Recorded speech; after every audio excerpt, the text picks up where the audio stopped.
The Dukes of Dice are brought to you by Game Toppers, dreams coming true, and listeners like you. Welcome to the Duchy. It's time for another episode of the Dukes of Dice podcast, a proud member of the Dice Tower Network.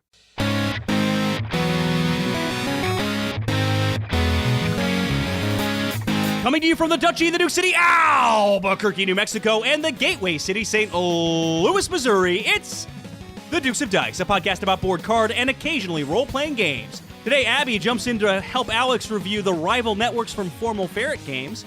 Then Sean and Alex are joined by Your Moderator Chris to play a Battle of Wits.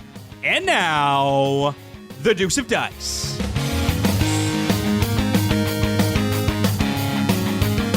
Hey everybody, welcome back to the podcast. This is a big one, episode 250, that's right, 250, which we are titling Flip the Channel.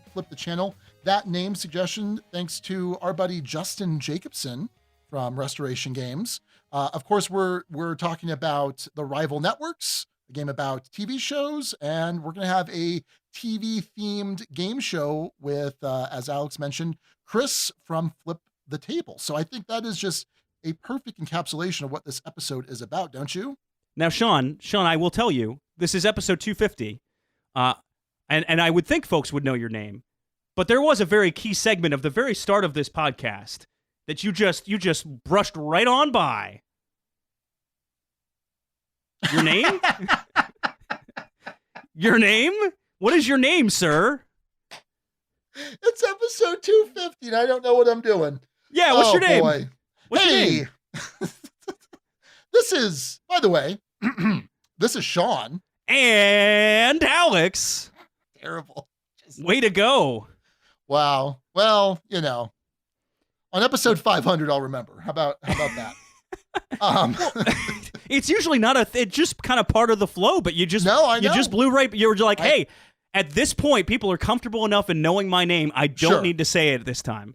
Yeah. No, sorry, everybody. I'm just bad at this. I've only had 249 episodes of practice that has led me to this place. But anyway, this is episode 250, which, you know, we kind of look at our yearly, you know, our annual anniversary, Duke-iversary, excuse me, sort of the milestones. But 250 is kind of a big deal. So anyway, we named this episode, as I said, Flip the Channel. Thanks again, Justin Jacobson. And we get help naming all of our episodes over on our Dukes of Dice guild number 2008 over on boardgamegeek.com. And we've got some runners up, which we will talk about at the end of the episode. So Alex, you know, we've got a featured review tonight. We've got an awesome game show with moderator Chris. And so I feel like that's pretty solid for marking the occasion, 250. There's really not much else we need to talk about. Nothing else that needs to be put out there to commemorate this 250, right? We can just move on. So I'm gonna do one thing because I always throw off plans. I always throw off plans. I forgot I was going to give a shout out to the Gamers Ranch because normally we would have a whole segment where I talked about games I played and all that fun stuff. But I did make a brief trip just this last weekend before recording out to the Gamers Ranch at the invitation of Duke's listener Nate Simone, who was there with a group of his friends. All came down from Iowa. Had a ton of fun. Met a dude, Dan Albaugh, who wrote a children's book called The Gritty Little Lamb, based off of board games. Basically, a little lamb that tries to teach itself to learn how to be a good loser, which I could have definitely used as a lesson when I was growing up. But yeah, it was an interesting crowd and good to get away. Have the weekend feel longer. No, that's it. That's all I had. Just wanted to throw that in there. I just tee it up for you, right? And you just come up. You just come up to the tee, and instead of taking the swing, all nicely teed up, the tee's at the perfect height. The ball is just sitting there. I just washed the ball, and it's nice and glistening. And it's ready to go sailing through the air. You just take out a mallet and just hammer it down. Just hammer it down. If it was stuck in the ground, I could probably get an inside the park home run. Wait, what? Yeah, sure. What about golf? I don't know how to play golf. Well, I mean, unless we're talking t-ball.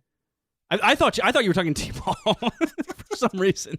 That's where I just washed the ball. How often do you wash a baseball? They do before games. They have this special like mud rub and mud wash that they'll do for them. I'm dead serious. Oh boy. Anyway, That's my, I won't talk about, I did teach Baseball Highlights 2045, first mention, out at the ranch. And played some other games, Red Rising, Deception. It remains a supremely cool place. He's built a whole new house out there.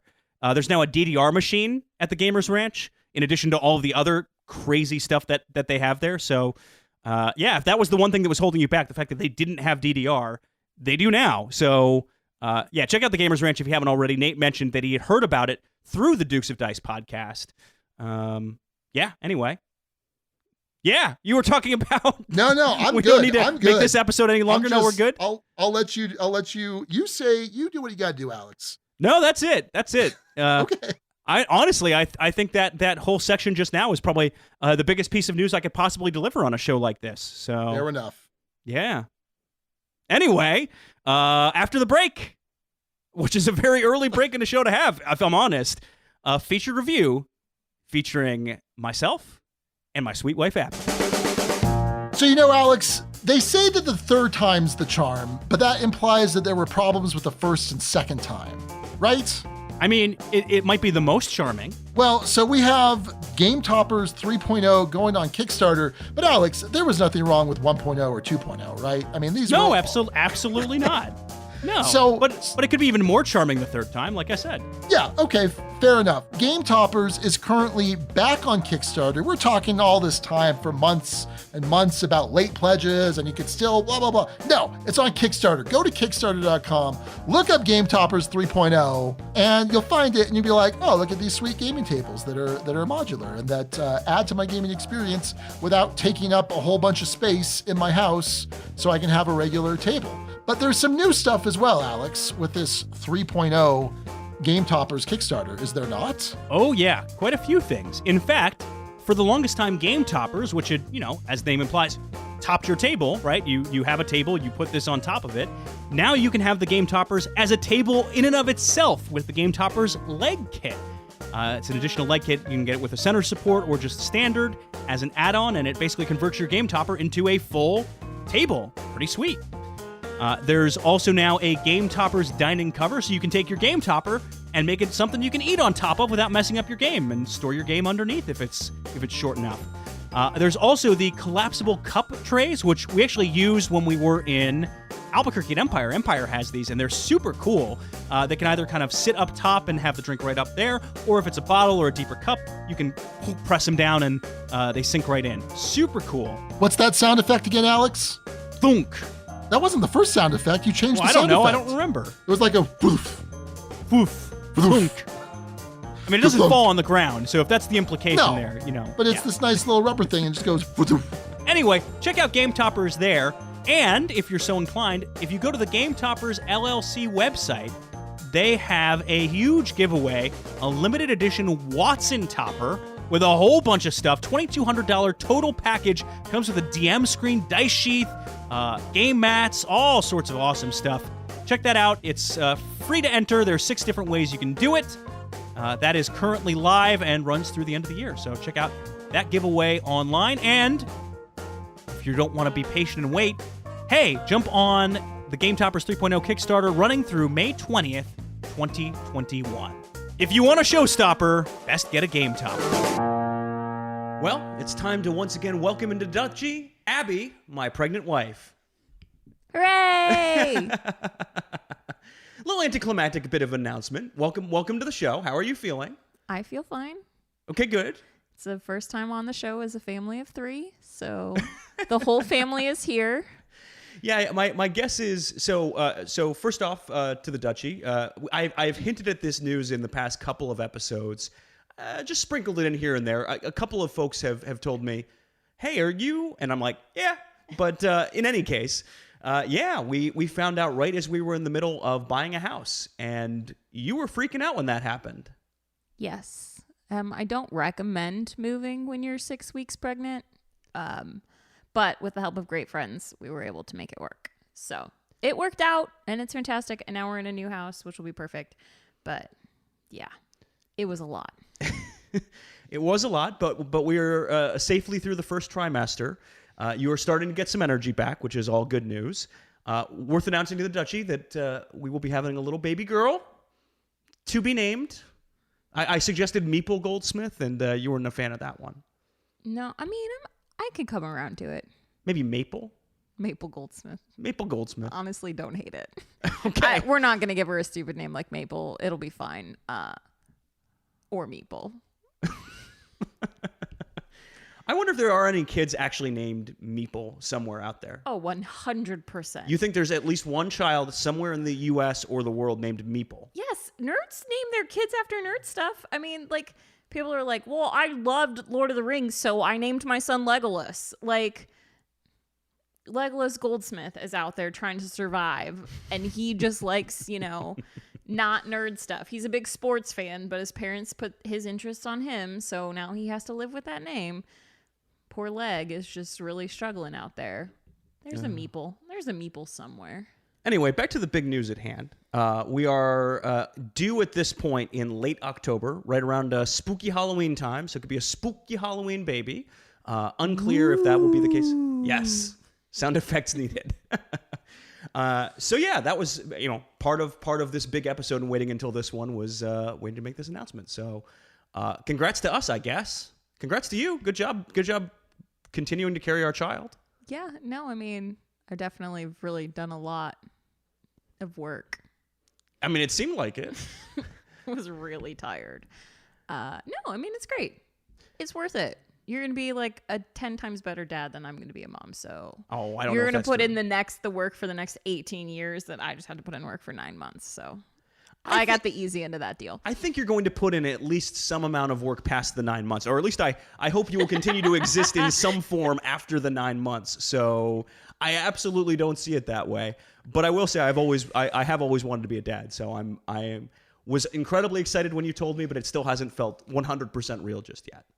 So no. Yeah. Well, in any case, we're here for business, though. Enough of this personal stuff. This is not a pregnancy podcast.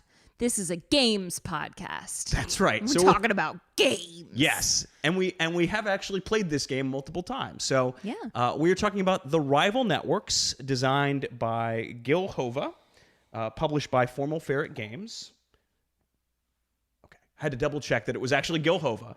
I would have been surprised if it wasn't, because he did the original The Networks. So this is based off of The Networks board game. It's a 2-player version of it.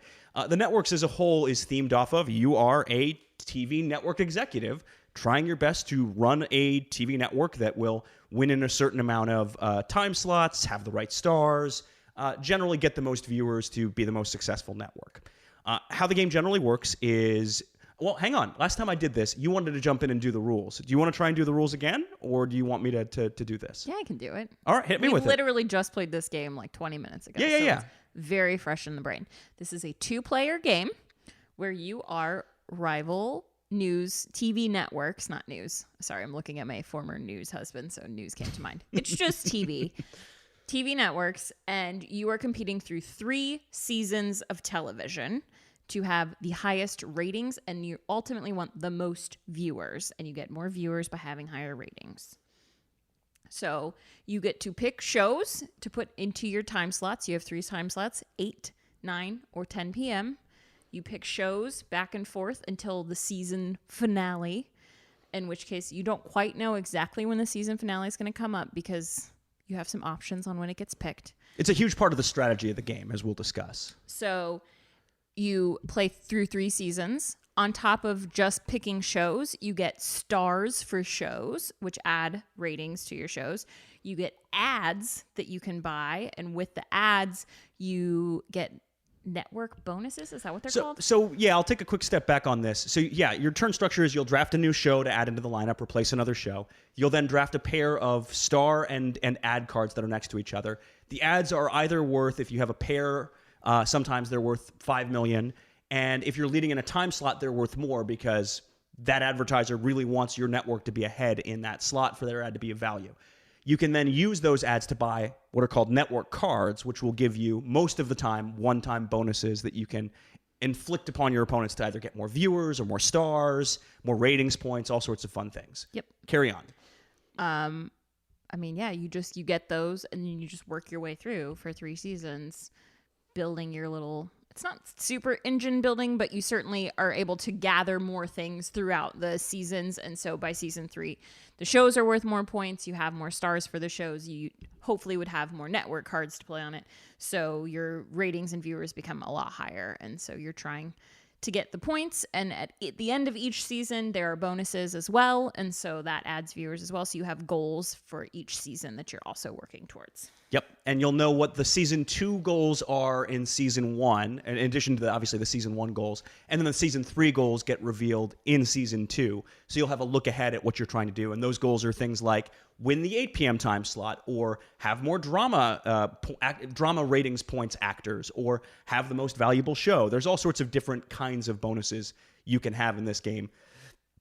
The season finale, you mentioned the timing of how each of these end. It is a huge part of the strategy of this because it doesn't happen automatically. Someone has to basically take a turn not gaining a new show, which will get you ratings points, but instead forego all of that, grab the season finale card at the time that is best for them. And oh boy, did Abby just pull off a time that was best for her in this most recent game. And end the season, do your scoring. After 3 seasons, you'll tally up your ratings points. Viewers, I should say. Viewers and ratings points are distinct things in this game. You'll tally up your viewers. Whoever has the most viewers wins. Very good. I should note that we also played with, there's a variant that comes in the box called the Executives, which basically give you variable player powers. So, for instance, in our last game, Abby had one that made her ads worth more. I had one that allowed me to use these one-time bonuses on network cards more than once. As long as I used them, as long as they were of a low enough value, effectively. That is, in a nutshell, how you play the rival network. It's not an overwhelmingly complicated game in terms of its core mechanics. I should note, let's take a quick step back in terms of turn structure. I mentioned you'll be grabbing a show, you'll be grabbing an ad and a star. The stars themselves have different genres that they're associated with, and you will assign as many stars as you want to one show. Knowing that there are probably some stars you're going to get that won't fit on any of the shows you have running currently. All right, we're done with that part. First impressions, Abby. Before I taught you how to play this, you just saw the box, you just kind of had a sense of what I told you about it. What were your first impressions of this game before we started playing? Before we started playing, it looked a little bit, I don't know if overwhelming is the word to use, but like, there's several cards. There's the season cards, there's the star cards, there's the ad cards, there's the network bonus cards, there's the end of season bonus cards. And they're just it takes up a lot of table space for a 2-player game. There's a lot of different decks of cards on the table with things, and a lot of reading along with those that felt a bit like woof at the beginning. It's really not that. It's pretty straightforward.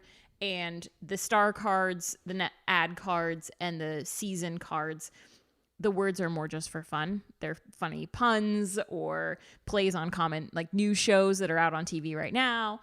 And they're not like rules or anything that you need to try and focus on for strategy. So yeah, it looks a little bit overwhelming for a 2-player game on the table, but the art is super cute and adorable, and the puns are fun to read. And once you started explaining it, it sort of eased into, this is much more straightforward.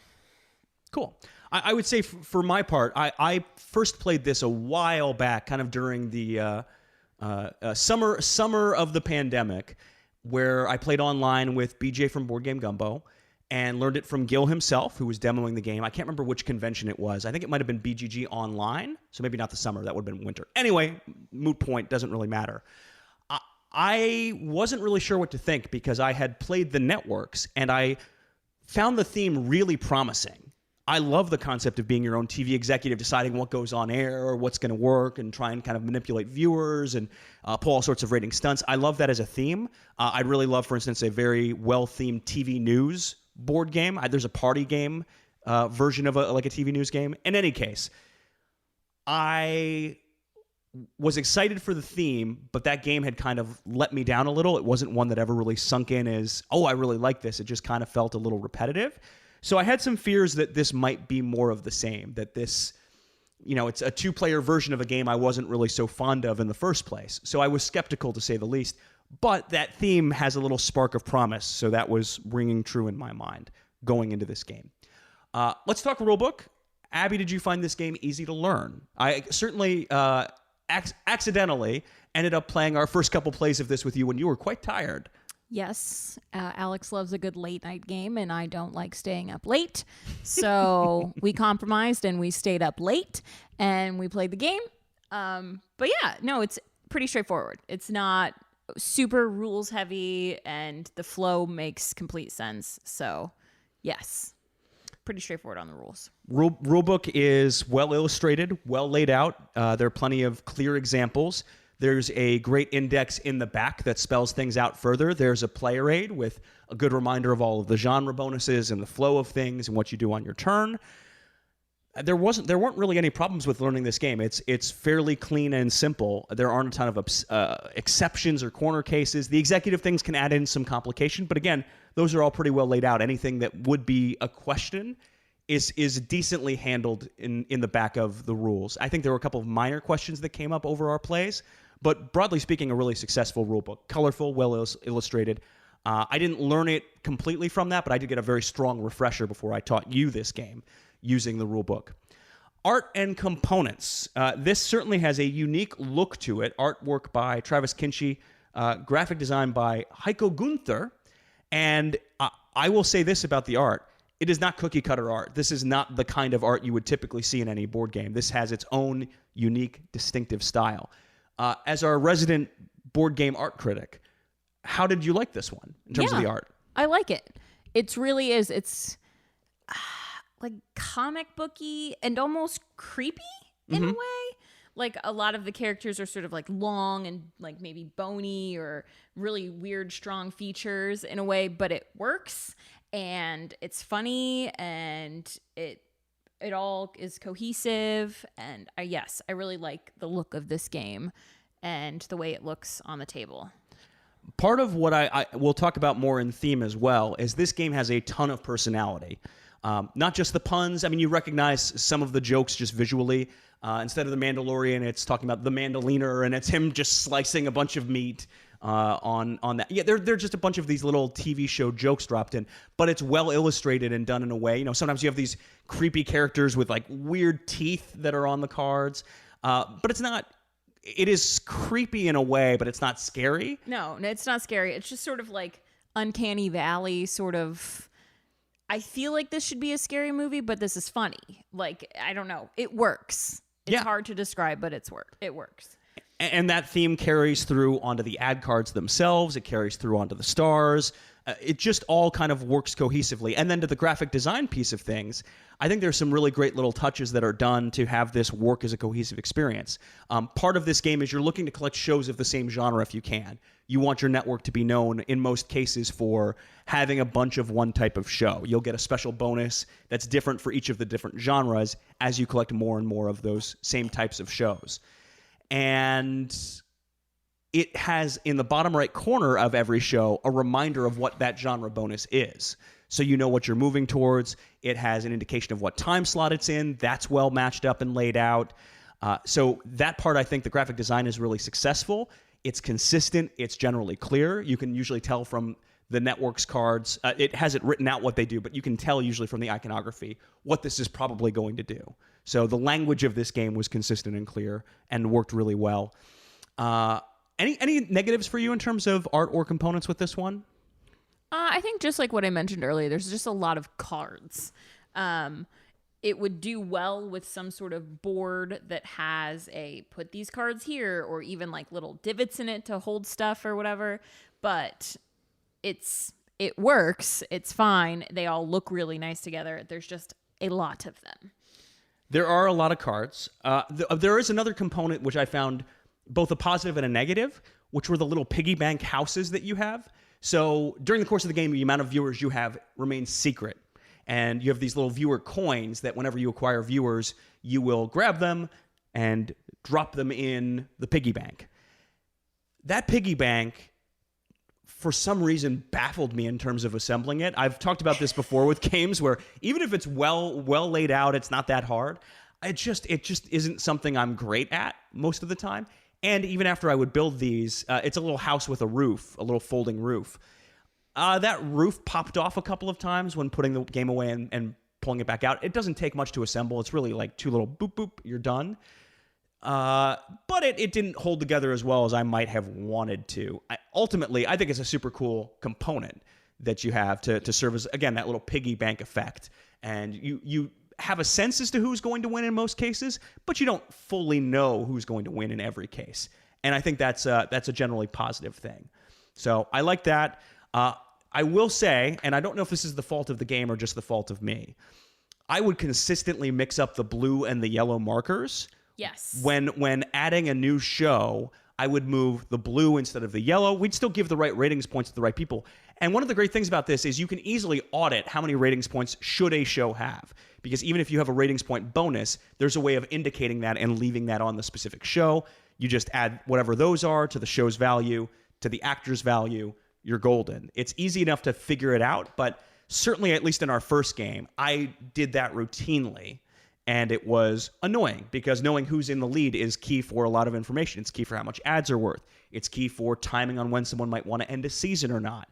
I don't know if this is necessarily the fault of the game. The one thing I think that might have helped with this is the way this is laid out, the way they have the board set up is you have 8, 9, 10 p.m. slots in the middle that each have tracks. And then on the ends, you have one end is your green room where you'll store all of your actors and ads before you add them to shows. And the other end is your reruns, the shows that you've canceled and removed from your lineup. On either end of those, on, I think, for instance, the rerun end, on one side of it, it's yellow or blue. I couldn't tell you which one offhand. And on the other side, for the green room, it's mostly blue. And I think that might have led to some amount of the confusion. It kind of blends in a little bit more. Again, I don't know if it's really much of the fault of the game, but maybe if those were kind of kept as one clear yellow line, one clear blue line, that might have worked better for me. I mean, it is around the tracks. On one side is all yellow and one side's all blue. But yeah, no, I mean, I did the same thing, especially on our first play.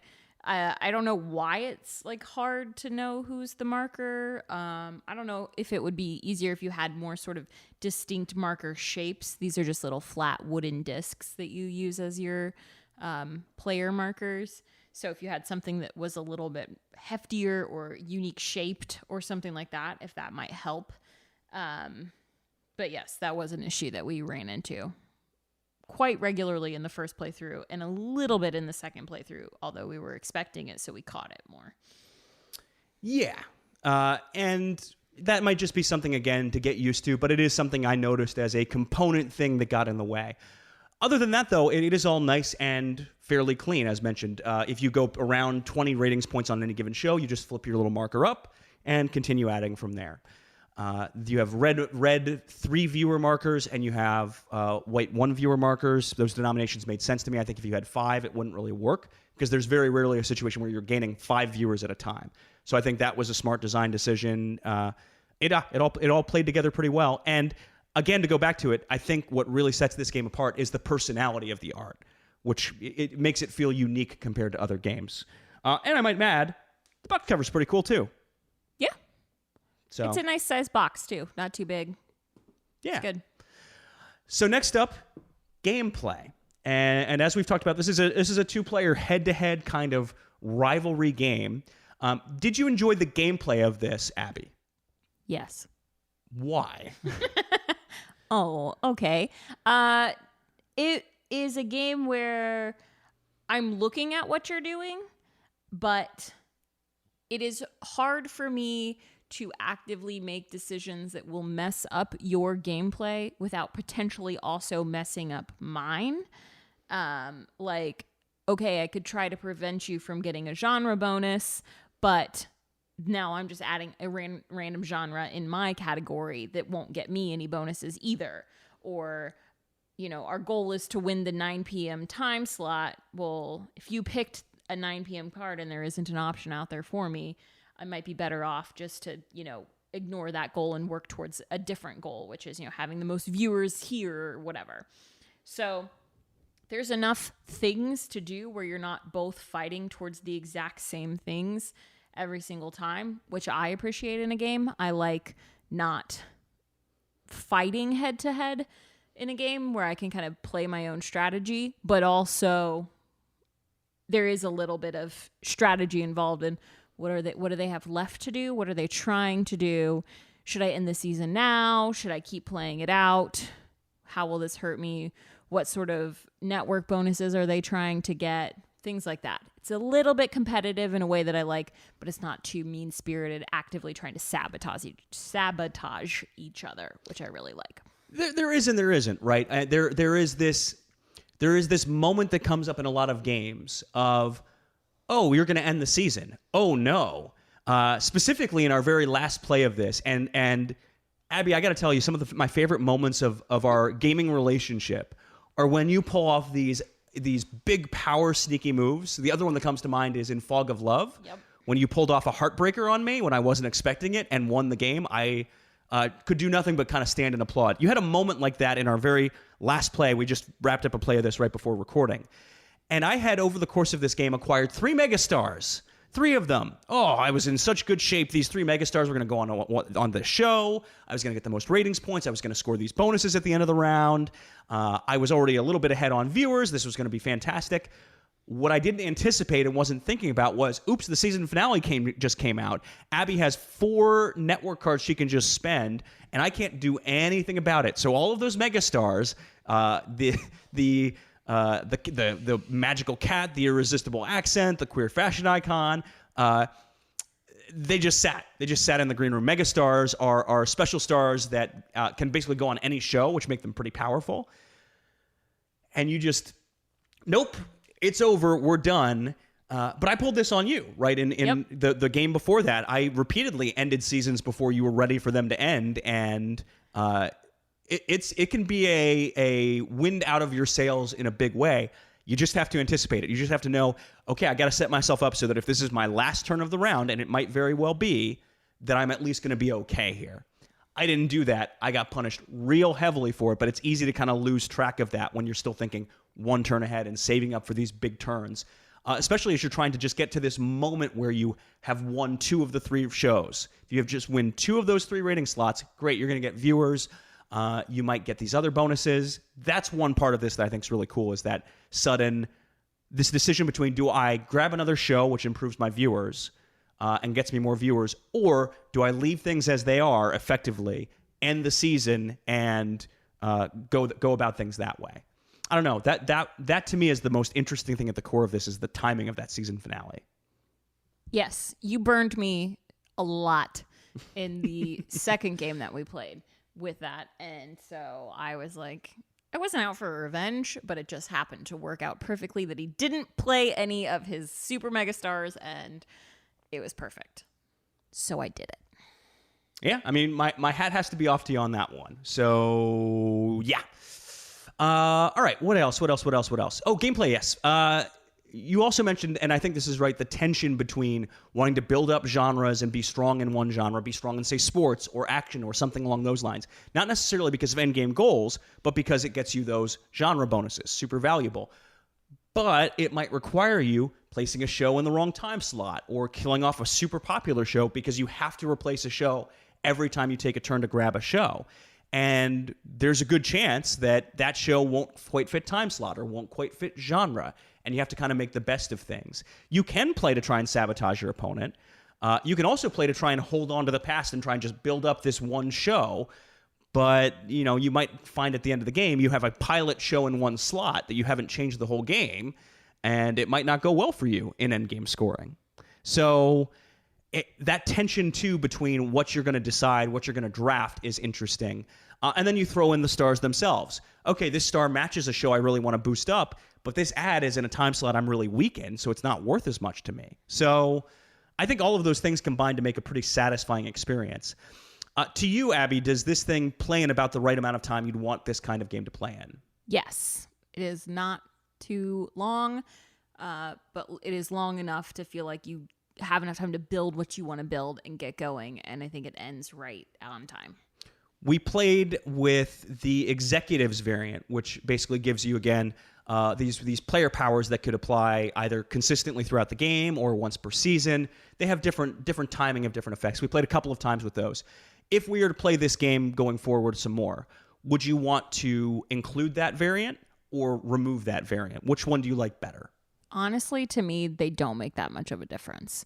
I don't think they add to the game in a way that is difficult or anything. If you're looking to add just slightly a little bit more variety in terms of what each player is allowed to do, they're great for that. But they don't give like crazy amounts of powers or anything like that in a way that I think changes the game drastically. Okay. Here's the other one that is a big one for me. Because the jokes on these are really good. And we'll talk about this again a little bit more in theme. Did this game run out of juice? In other words, do you feel like you've seen everything you would want to see in this game? Or is there still enough interest for future plays? I would still play it, but I do wish there was more variety in the seasons. There's a variety in terms of network bonuses. There's a variety in terms of the cards, the network, the end of season bonuses that keeps it like what your goals are as interesting. But the shows are exactly the same every playthrough, which is fine, but they're fun and funny and the artwork is great. And it would be nice if there was, 15 or 20 and it was like pick 6 or whatever. Part of what I think is needed for the show to work is, right, you want to have the same distribution, because if I'm going for a genre bonus and I have 2 more shows of that in there and you have none of the one you're looking for, that's inherently not necessarily fair. Sure, but if they had season 1 and season 1,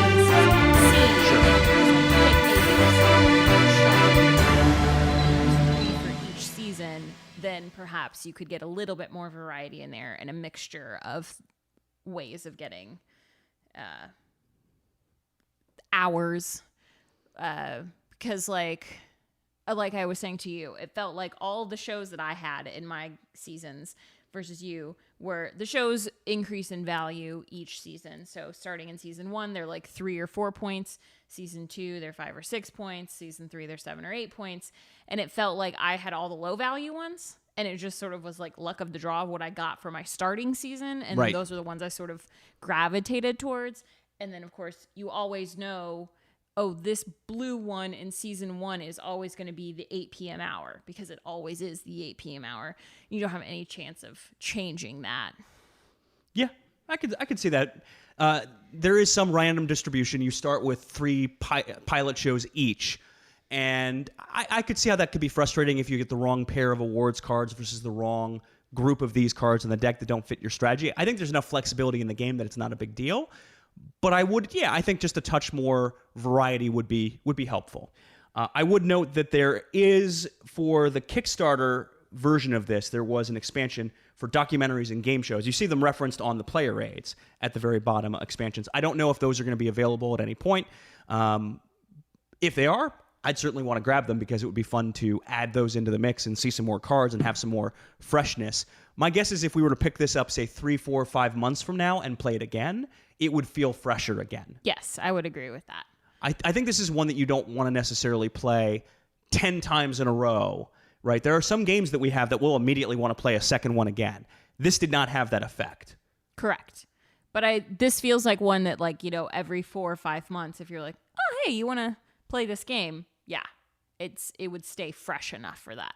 I think if they wanted to do, quote, expansions or whatever, and just did like new seasons, here, sub out all the old seasons and throw in these. It's all the same genres, but it's all completely new shows, especially because right now the shows are puns on current shows that are on TV or have recently aired on TV.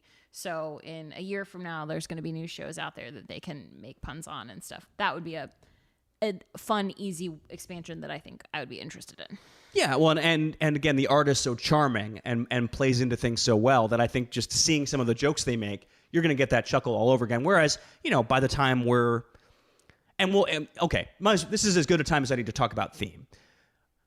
The theme discussion has shifted a little since the last time you were on. The question that we're starting to ask a little bit more is, does this theme add anything to this game? Does the fact that this is a TV network, you're running a TV network, you're grabbing these shows, you're grabbing these stars, you're grabbing these ads, does it add anything to this game and to this experience in your mind? Yes. I don't quite see how these mechanics would work with a different theme. Yeah, and I think that's to the game's credit, right?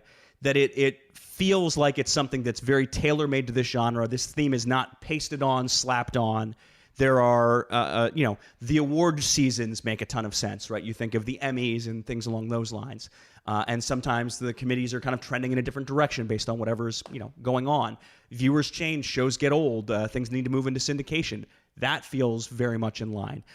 These actors themselves fitting onto different genres. You can kind of build some stories in your mind that are interesting.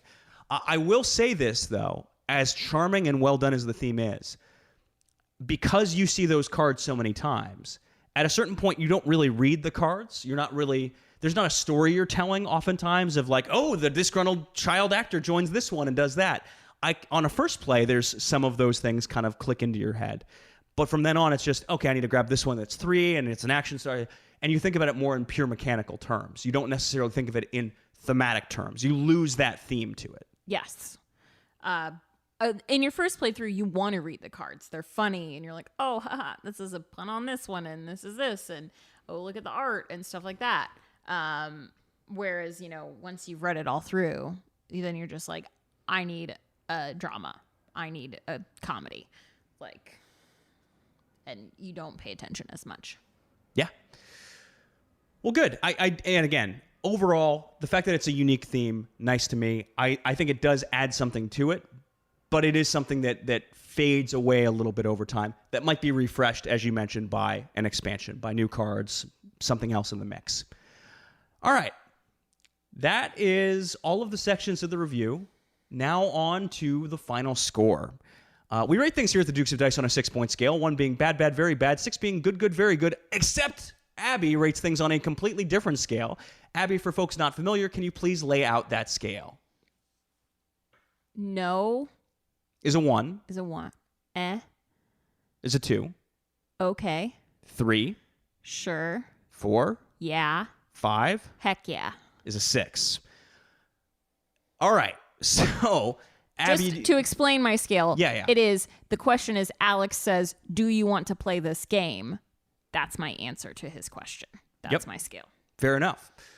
All right. And what's interesting with your scale is I think this question might be answered differently depending on my timing of when I asked you to play this. Not whether late night or not, but actually more just if I asked you tomorrow versus I asked you 3 months from now. And I think there's a little bit of a difference in what the answer might be. So I'm curious to get both of your answers for that. I don't know if it changes significantly enough. Abby, what is your score for this game? Between a sure and a yeah. Pretty good. Okay. Explain yourself. I would say sure is right now. I would play it if you were like, especially you wanted to get another play in before the review. Sure, absolutely. I understand that. And it's not a bad game to play at all. I enjoyed it. It doesn't take a huge amount of time, so it doesn't feel like a huge commitment. But if it sat for a little bit and then I kind of forgot about it, we had played other games, and then you wanted to come back to it, I could see that being a yeah. Okay. What is it about the game that has it elevated to that point? What is it that you like, and what is it that holds it back from being, say, a heck yeah? I like the game because I don't like games that take forever to play. And this one is not too long, not too short. And it's also one, we have several games where we play and then it's like, well, let's play it again. Let's play it again. Like, they're very quick games. This one sort of feels like a good chunk of time, a good weekday evening. Hey, we just watched a show. Let's play a game. This is a good one that takes that amount of time. And it's interesting.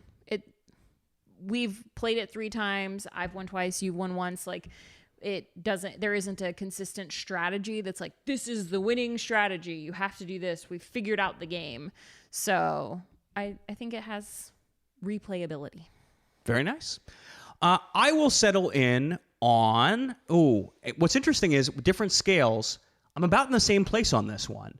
I'm right there between a 4 and a 5 on this. A 4 being game is good, belongs in the duchy, and 5 being the game is great, will rarely turn down a play of it. Ooh, this is interesting. I think for my money, there are other 2-player games that are going to come to mind for me to suggest to you when we're looking for something about this length first. Targi, I think I would suggest before I suggested the rival networks. I think I would suggest, this isn't quite the same length, but a couple of plays of Hanamakoji. There are other things that are favorites that hit a little higher, But there isn't anything that quite does what this does, and there isn't anything that has this kind of theme. It's certainly no lower than a 4. I think it's well produced. There's enough charm to this game. There's personality. There's soul to this. And I think that tips the scales to a low 5. A low 5 for me, especially if we give it a little bit of a cooling off period, return to it. It's a world that's well set up. The theme is well integrated into the game. It is easy enough to teach.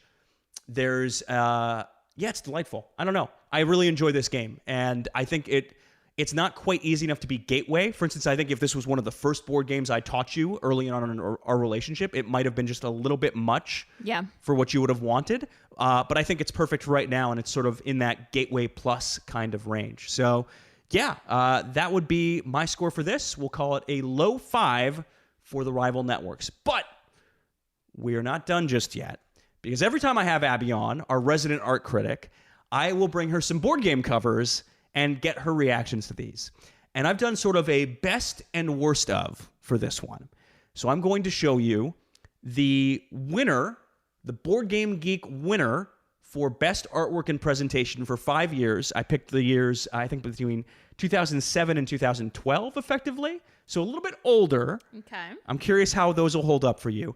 And then I also found a geek list on that cited a good number of the worst board game covers. That list, let me give proper credit here. Robin Lebon, Lebon, on Board Game Geek. I kind of cherry-picked a few of these. It's a long geek list. I just got 5. So I'm going to go back and forth. I'm going to show you one of the ones that won for best artwork and presentation. This game is Battle Lore, an epic fantasy adventure. Now, keep in mind, it didn't win this award just for cover. It won this for the entire presentation of the game, but all you can judge it is on its cover. Abby, what do you think of this cover? It's not for me. But I can see the appeal. I recognize why it might be appealing to people. I do appreciate that it's sort of that like fantasy realm, but there's like this very richness to the colors on this cover. A lot of times they all like decide to go like gray and navy blue, and it just reads like gloom and doom. And this one is like gloom and doom in a world that has color, which is nice. But not for me. I wouldn't be buying this game at Miniature Market. Fair enough. I haven't played this edition of it. I've played the second edition. I really enjoyed it. Richard Borg did a good job with this game. But yeah, fair enough. All right. First up in the category of worst cover art. I can't wait. This is Age of Discovery. Age of Discovery is the cover. Oof. Okay, this looks like a middle school language arts book or a social studies book published by McGraw-Hill. That has gotten some poor college student to do the artwork for very cheap. Oof, gosh, it is so bad. It is really bad. I mean, it looks like they've copied and pasted like a bunch of random pieces of art together. Like the man's face. This man looks like he was carved out of wood and then turned into a cartoon and put on the cover of a box. And then they were like, put a picture of Greece in the background. Like, oh, it's, ugh. Yeah. Robin, good choice on your list. That's bad. That's bad. All right. Next up in the category of best of, we have Jamaica. The cover of Jamaica from GameWorks. That's a great name. This looks like Jumanji. A little bit, yeah. Yeah, it has that kind of feel to it. Yeah. Like, you know how Jumanji, like, opens up in the middle? Yep. Which is great. Who has not, like, has anyone made a game like that? Probably. Oh, that'd be amazing. Yeah, no, I love this. This is fantastic. It's not too much. All the characters are super cute on the front, but it still kind of looks a little bit, like, rough and tumble. And, yeah, super interesting. This is really, really well done. I really like this a lot. Good font, good artwork, not too much. It's great. I can't say anything about the game, but yeah, it's nice and clean, cartoony, stylistic, but has, the clean look on the bottom of it looks really cool. It has this sort of treasure chest-ish kind of vibe. That one won't compare too favorably, unfortunately, to the next one, Monty's Gamble Market Garden. Okay, first of all, not even looking at the box, this name needs some work. It is a war reference specifically. Oh. Okay, what is this person's face? Straight into the uncanny valley with this one. Oh, yeah. Okay, this looks like an early 2000s video game, sort of like when they were first becoming slightly more realistic, but they couldn't figure out quite how faces worked, which, like, I understand for a video game, don't quite get for a drawing. We had that down. We had figured out how to do that a while ago, so I'm unsure as to why they opted for this. And then just sort of a disembodied bridge just there in the middle. No beginning or end, just the middle of a bridge. A random tank. Oh, gosh. The font is terrible. Who made this? Is this a real game? It is a real game. Yeah. These are the kinds of games that I tend to be maybe not as much of a... like these are more in Sean's category. I think if I showed you a bunch of GMT if you were like, games, hey, I found a new game we're going to review. It's Monty's Gamble. I would be like, absolutely not. Strictly based on the cover. This was published by Multi-Man Publishing. It has 308 ratings on Board Game Geek. It has a 7.1, so apparently a decent enough game. Weight rating of a 3.2, which is usually a little bit higher than you would be super stoked about. But yes, can confirm is a real game. I'm curious if this one will end up being your least favorite when all's said and done. This next one for the worst is going to be fun, but we're not there yet. We're not there quite yet. I gotta cleanse my palate. Back to the best. Well, we'll see how much you like this one. This is Space Hulk. Space Hulk, winner of Best Artwork and Presentation. Seriously? Yep. I think for 2009. I mean, there was an economic collapse happening. Maybe people were just needed like a escape.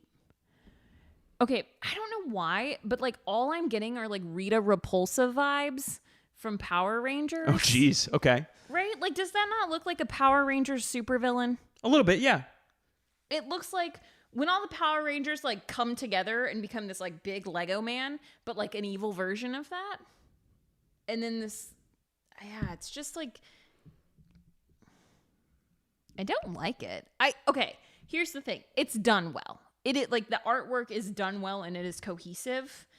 It's just not my taste. It doesn't feel like it really has taste. Space Hulk. Yep. Yikes. This one? Yeah, for artwork and presentation. So it's not just this cover, okay, right? Well, hopefully the presentation was stellar and then the artwork was sort of like, yeah, well, it's not bad enough that we can't give it the score. All right. That is Space Hulk on the best of list. Space Hulk. So this next one, I will assure you, is a real game. This is published by Splatterspellen. It's a game called Can, Stars, Scripts, and Screens. So it's a movie-themed one, right? Kind of fitting. Can? Like Can. C-A-N, can? Yes, C-A-N-N-E-S, as in the film festival. Oh, like the Cannes Film Festival. Okay. Yes. Yep. Rabbi's face is amazing for this one. Oh, no. What? No. Oh, my gosh. Okay, these are just straight up middle school art portraits. Like 100. Like, this isn't even me, like, trashing a game because I'm just like, yeah, this is bad. Like, this is 100% a 7th grade art teacher said, pick a scene from a movie and you have to paint it. That is the next project we're working on in art. We're talking about film and art, and that's your project. And then the board game designer was like friends with the middle school art teacher, and she gave him the 3 best ones, and he put them on the cover, and it is so bad. Everyone needs to go search out this box. You will not regret it. Oof. Oh no. Like, what even is the bottom, like, aardvark looking? I can't tell. Is that? What? Yeah, I don't know. Oh my gosh. Who agreed to publish this? Splatterspellen. Splatterspellen was really struggling to find a... Oh no. I can't look away. This is so bad. Oof. Everyone look that one up. All right, cans. so is that the worst one so far? 100%. I mean, easy, hands down. We'll see if we can top it. I have two more. One of which I will put in regretfully. This is the cover of War of the Ring Collector's Edition, winner for Best Artwork and Presentation. Okay. And based off of Lord of the Rings, as you may be able to tell. I'm not loving that the cover is not in a real language. Yeah, I think it's in Elvish, it looks like. Yeah, great. I mean, as a person who's never read Lord of the Rings or seen Lord of the Rings, that's a lie. I've seen the second movie. That is wild to me that you saw the second but not the first or third. I have cousins, and I was visiting them, and they were like, we're going to go see Lord of the Rings. And it was like, my option was to not or to do it. And I was like, great. And there is a moment about 2 hours into the Lord of the Rings movie that you think, this is it. We're wrapping it up. Here we go. This is a really nice moment for it to end. And then it keeps going for another hour and a half. Yeah. Oh my gosh. Well, and you didn't even see the third one where there were about 3 or 4 different things that could have been endings but weren't endings. Oh, man. I don't know. Maybe in adulthood and watching them all through, starting from 1, I could appreciate it more. I did not appreciate just seeing the second movie. And I've never read the books. I do like reading. I've heard they're good books, but I'm also not someone who gets into universes in the sense of like, I would like to learn Elvish. Like, that would never happen. So that feels a little bit weird to me. It is just a cardboard box, right? Like, yes. It looks straight up like a wood carving. It might be wood carved. It's collector's edition, so it's possible. Like, I actually legitimately don't know. If it is like a wood carved box, like that's gorgeous. And if it's just cardboard that they've made to look like that, like that's super impressive. It's really well done. I don't like that the name isn't in English, but like I get for a collector's edition, people would probably appreciate that. So I can appreciate that. Yeah, I mean, I can see the appeal for sure as a Lord of the Rings not fan. For people who are fans of Lord of the Rings, I get that. And it is well done for that. My apologies if it's not actually Elvish, but some other Lord of the Rings-esque language. Yeah, I have no actual idea. In any case, that is the next one in the best category. This is one that is in the worst category. And this is a game, I will tell you, Abby, is not only a legitimate game, is a game that I love. It is designed by the same designer who did Sean and I's one of our favorite games of all time, Dutchy favorite, Matai. This game, though, is Glory to Rome. Glory to Rome. This is not the black box edition. This is just Glory to Rome, the game. And here you go. This is the cover. This is a real game? Yes, real game, real cover.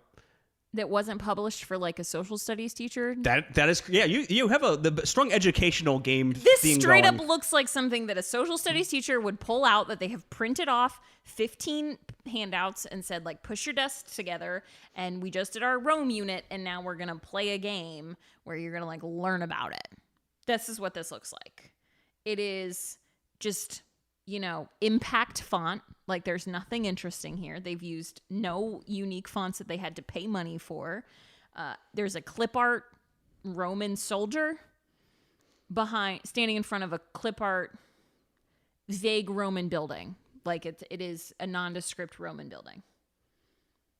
And clip art, like when I say clip art, it is 100% clip art. Yikes. I can tell you the cards and components of that aren't any better, if I recall that edition. This is the cover? Yes. Like there's a picture of the board on the cover. Yes. Not on the back. Yes. On the front. Yep. Why? Who buys these? Do board games players not judge a box by its cover? I think now they do. I think certainly not too terribly far in the past would not be the case. And there are a lot of, I think, GMT games which have covers that I do not care for at all. And folks don't mind because the mechanics at the core of them are really good, even if the components aren't the most eye-catching, gorgeously illustrated types of things. But yeah, that's Glory to Rome. How many times do you think the word strategy or strategic is on the cover of this box? Is that 4? Is it more than 4? It's 4. Oh, hey. You've got one where it says "Glory to Rome." Also, it has the name of the game twice on the cover. In one corner, it says "Glory to Rome," in the other corner, it says "Glory to Rome." Yep. And then underneath one of them, it says "Strategy Card Game" for 2 to 5 players, ages 12 and up. And then in the opposite corner, it says for 2 to 5 players, ages 12 and up. So just in case you missed it the first time, we got it again. And then there's a giant exclamation point that says extreme strategy, just to let you know. But if you didn't read the giant exclamation point, above that, it says the seriously, in all caps, strategic strategy card game. So they want to be clear. This is not for wimps. This is not for social studies class. This is strategic strategy. So this is serious. Oh my gosh. Yep.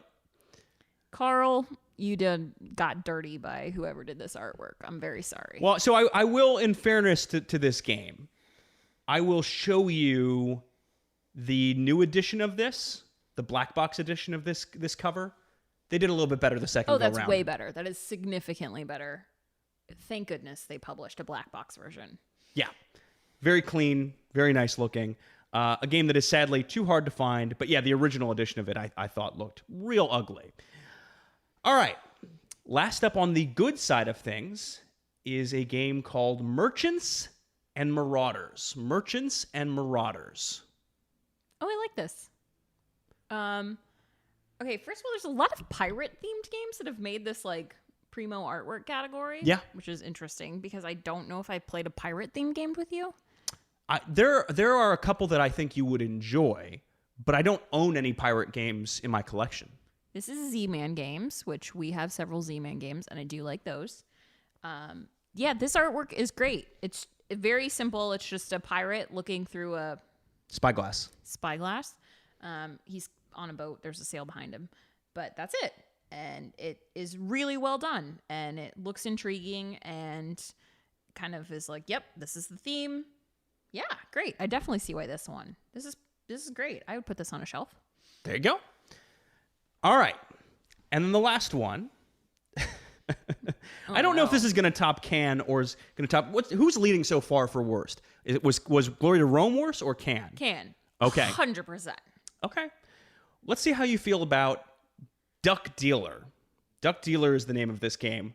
What do you have in your head before I show you this? Duck Dealer, yes, to me, is a game about a man who is selling ducks on the black market. So, you're not far off. The game's description reads, spacefaring merchants sell rubber ducks and other materials to hapless consumers. So it is a space-themed duck game. I hate it already. This is also published by Splatterspellen, the same company that did Can.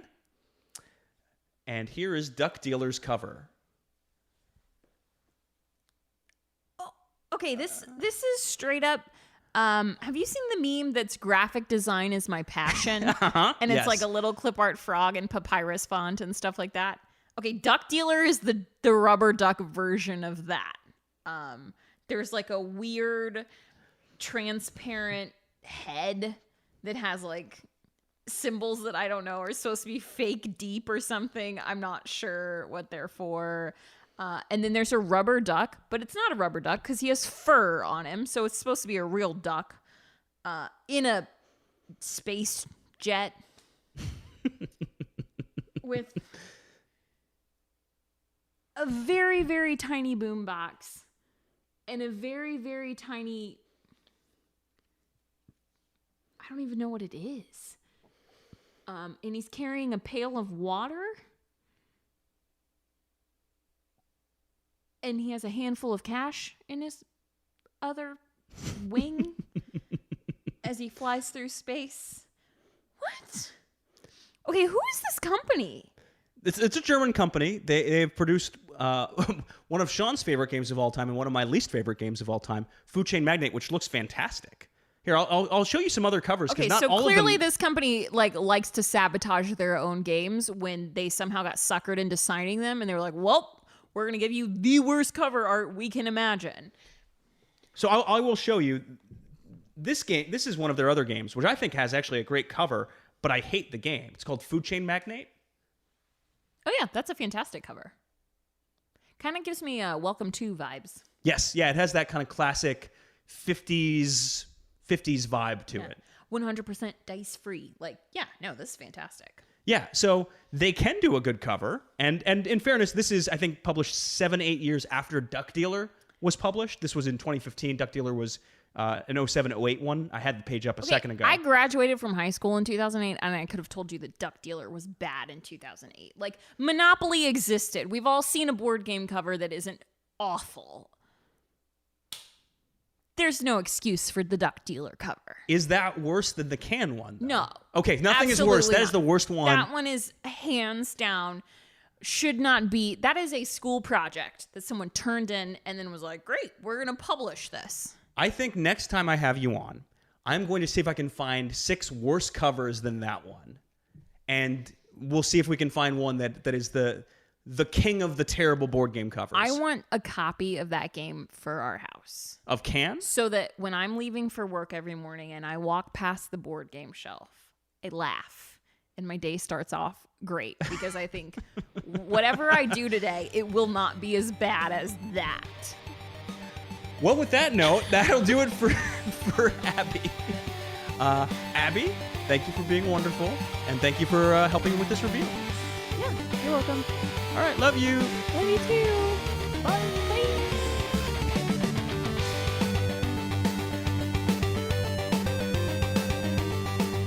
All right, this would normally be the section of the show where we would do a Duke's Double Take, looking back a year ago at a game that we reviewed on this very show, but we didn't review a game a year ago.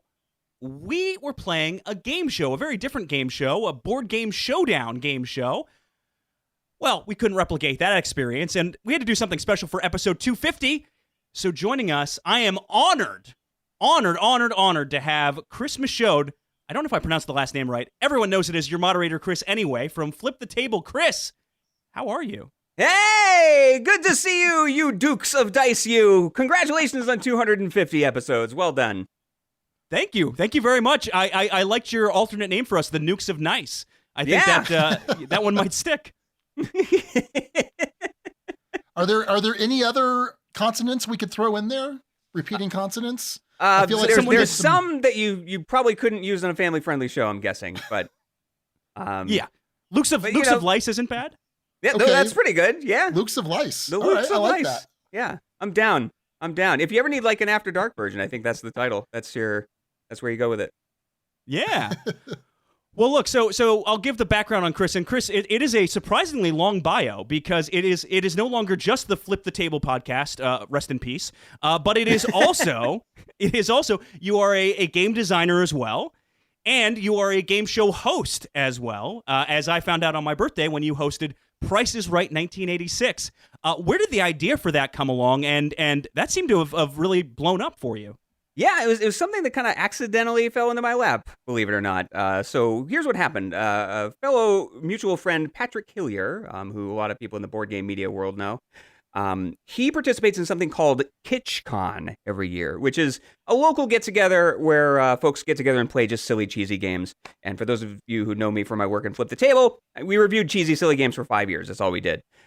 So last year it took place virtually for the first time since they weren't getting together in person. And because it was virtual, Patrick reached out and said, can you run a game or make some kind of appearance at KitschCon? And I said, absolutely, yes. I've been wanting to do something like that for a long time.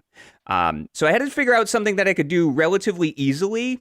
And I thought the old Price is Right game would do pretty good because I could probably mock that up in like PowerPoint, right? And I wouldn't even need to mount a camera or anything.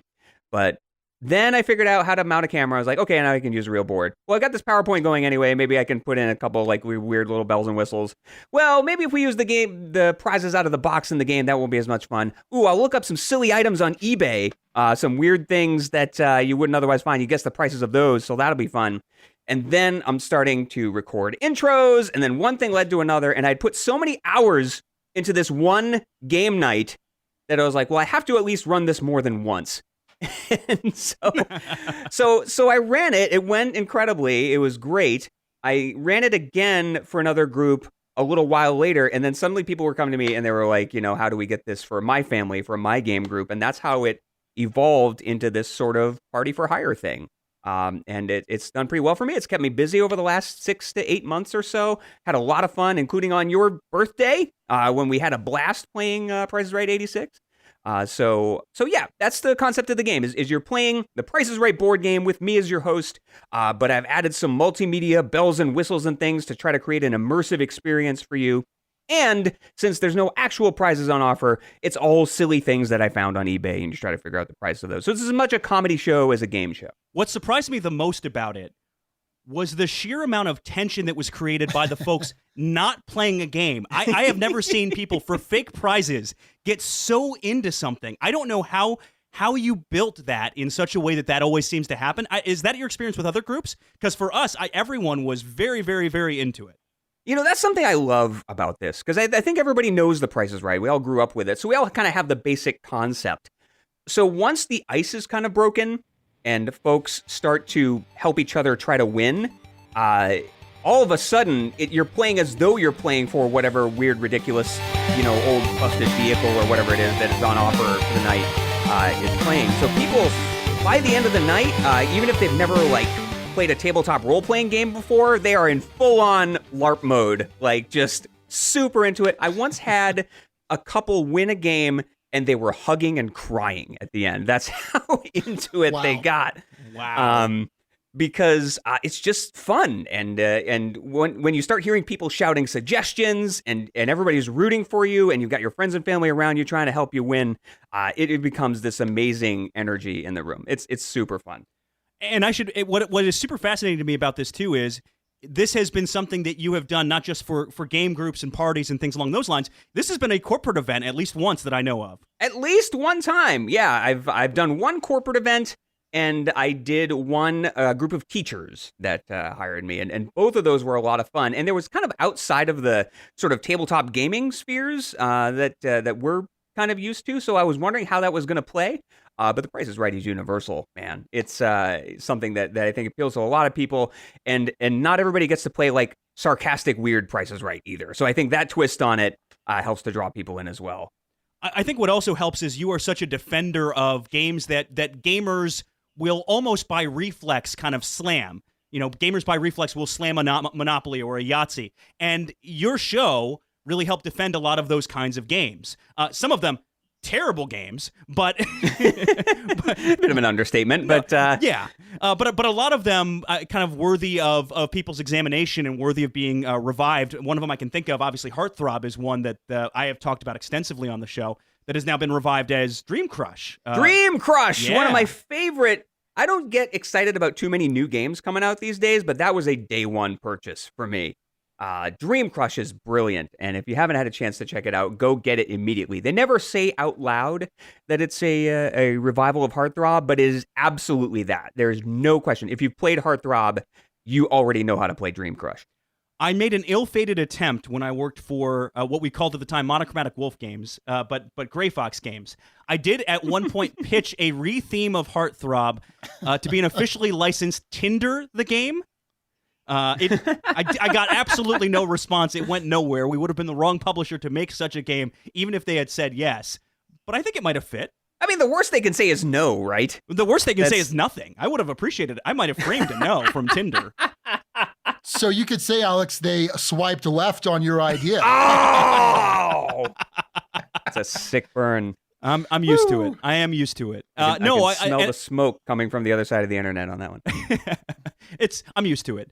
So I will say this. I was a mix of folks in my gaming group for this event for Price is Right 86. It was folks who are into board game media, into that whole scene, but it was also my brother-in-law and sister-in-law, and they absolutely adored it. They weren't sure what to expect coming in. They kind of told me as much, but I think your energy and the format of everything just drew them in and didn't let go.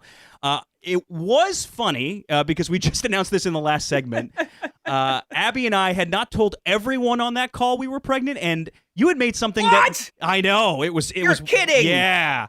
But it was a joke. I don't want to talk about can I talk about the prize? I'm trying to think. It wasn't an eBay prize. So this was like to get onto stage in Price is Right 86. I draw a card from the game, and we use that as the item up for bids. So you try to guess as close as you can without going over, and then if you win that, you get to play for one of the silly eBay prizes.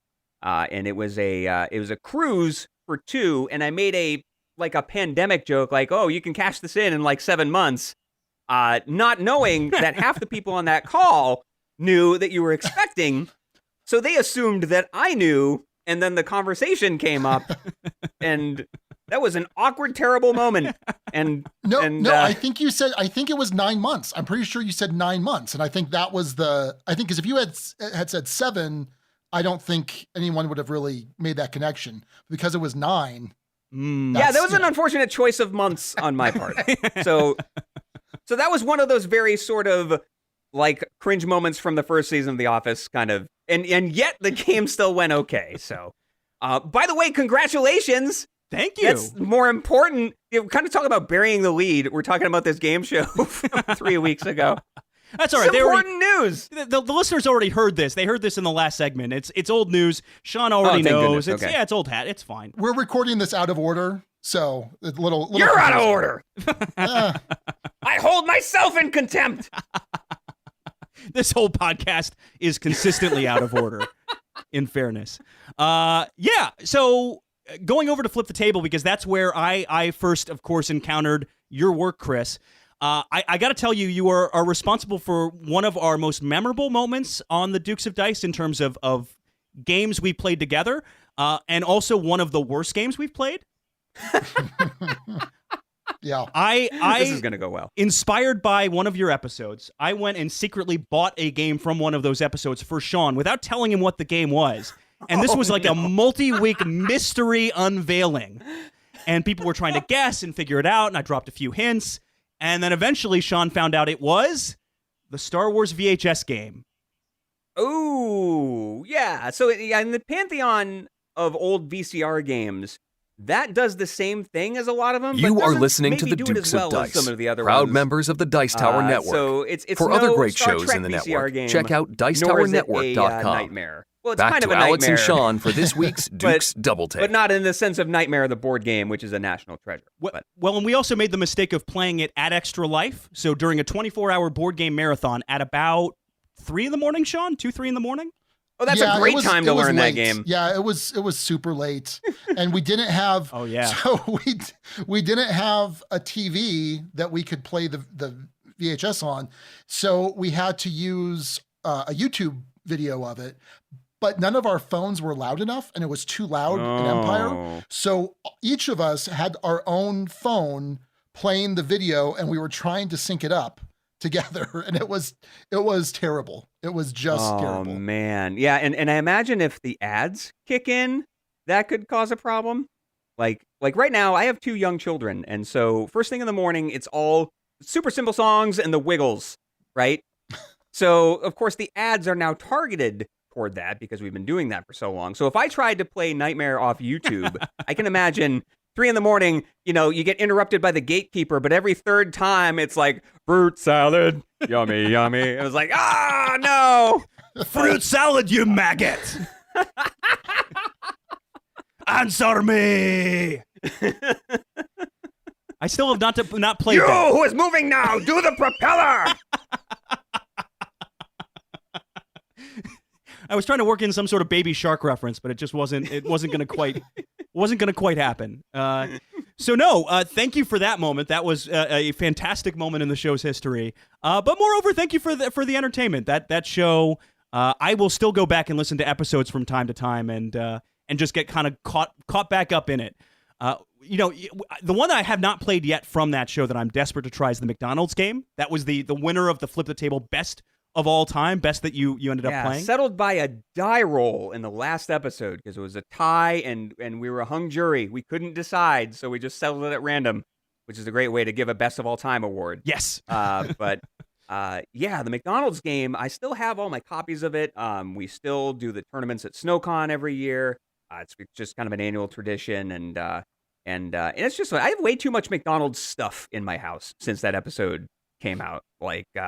I just hoard McDonald's things now. My good friend Flip made a McDonald's cribbage board for me, and it says McRibbage on the front. And that gets a lot of attention on like work Zoom calls when I'm in my dining room. They're like, "What is that? Can you?" And I have to show off my McRibbage board. So now, are the little pegs? Yeah. Are the pegs like Fry Guys? No. I wish they were. But they're just like, colored pegs that are just match the rest of the board. And I've never counted the holes to see if it's accurate because it has no hash marks and no numbers on it. Jeez. So I'm just assuming it's 121 holes. And, we could have been playing cribbage wrong for the last 2 years. Who knows? But yeah. Flip the Table. I think, and I appreciate the words that you said because I do feel like it's a pretty evergreen show. And that's how we tried to produce it. And that's why I feel comfortable. The last episode of the show aired in 2017. We did do one reunion show and a couple of like bonus episodes since then, but the series formally ended in 2017. And yet here we are in 2021. People are still talking about it. People are still going back to listen to it. And that warms my heart every day. It really was for 5 years like my life's work, my sort of magnum opus. And I couldn't be more proud of what me and the guys were able to put together over those years. And now it's coming back this fall. Stop it! No! Don't you dare do that to me! I got a family now, Alex! I think Alex and I are in like a game of chicken. Like waiting, like we're just waiting to see if the other one's gonna pull the ripcord, so to speak. That's the only reason. If the Dukes of Dice, like if we last forever, that's the only reason, is because we're both too stubborn. No one wants to be the bad guy. So I want to call this out. Okay, this is important to talk about because, Flip the Table did 111 episodes, 112 if you count the reunion show from last year. But Alex and I met at Dice Tower Con in 2016. So about a year before the show wrapped up. Dukes of Dice had been going on for a while. I believe I met you too, Sean. I remember seeing you in the hallway recording an episode. And so you had been doing the show for a while then, and it is now 4 or 5 years later, and you have outpaced the number of episodes of Flip the Table, and I believe chronologically, Dukes of Dice is now older than Flip the Table if you measure from episode 1 to now. Wow. So congratulations on and yet despite all that, far less successful. No, thank you. Are we going to be, is it 7? Yeah, it's going to be 7 in August. 7 years in August, yeah. 7 years! Yeah. Wow! Yeah. So if you pulled the ripcord now, you'd be in great shape. You'd be an enduring legacy of the world of board games. But here's the trick is what we do is not quite as evergreen because True. I have gone through, when we started off the show, I was a TV news reporter, and then I became just a random backpacker who, that's the one and only time I ever swore on the podcast, which got bleeped out, but was when I was traveling the world and called in from Vietnam. Wow. Yeah. And then that pivoted to a career in board games for a couple of years. And then that has pivoted into a whole other phase of life. It spanned cities. It spanned all sorts of different things. So I don't know. Sean's prediction, which I'll share, is that a couple months after my baby girl is born, that will be the death knell of the show. I don't know. We'll see. But Sean, so you're saying we should start a pool? Is that the deal? Yeah, no, it's a tontine. Because we can make this interesting. It's a podcasting tontine. That's a great idea. Yeah. So my daughter was born in April, and then several months later, four months later, we started the podcast. So I'm going to say 4 months after she's born. That's my. When's your daughter's birthday? In April. April 21st. April 21st. Okay, mine's April 8th. So so yeah, that's my birthday. Oh hey, that's awesome. Yeah. So yeah, that was that's pretty awesome. So matching birthday twins. That's great. Yeah. I will. I'll make sure once she understands language, I'll let her know that Alex shares a birthday with her. And she'll say who? From the Dukes of Dice. Yeah. Who? That podcast that was on the air until Alex had a baby. Sit down, kid, because we're starting with episode 1, and you're not leaving this room until. Start with like episode 110 or something. Yeah. That's isn't that the way? Just if we want to like have podcast shop talk for a minute, because people love to hear that. All podcasters are like, yeah, start like 5 to 10 episodes in. Everybody always says that, like, we were just kind of finding our footing those first few, and like, every single podcaster I've ever talked to, they always say that. Well, I think we were sharing a mic. Weren't we sharing a mic 100% for the first like 2 or 3 episodes? Yeah. The audio quality was not stellar. And also, I had done broadcasting before in a significant way. And to my recollection, I don't think you had done any sort of broadcast, podcast, anything prior to us doing episode 1. Yeah. So. And yet he's the one stuck editing. Oh, absolutely. That's how that works. Yeah. Oh, yeah, sure. Yeah. Oh, yeah. Actually, so that came from a long background way back in the day when I was in youth ministry. We were always making videos. So no broadcasting or podcasting or anything like that. We were always making like sketch, goofy videos for Wednesday nights and Sundays and things like that. So that was kind of that background.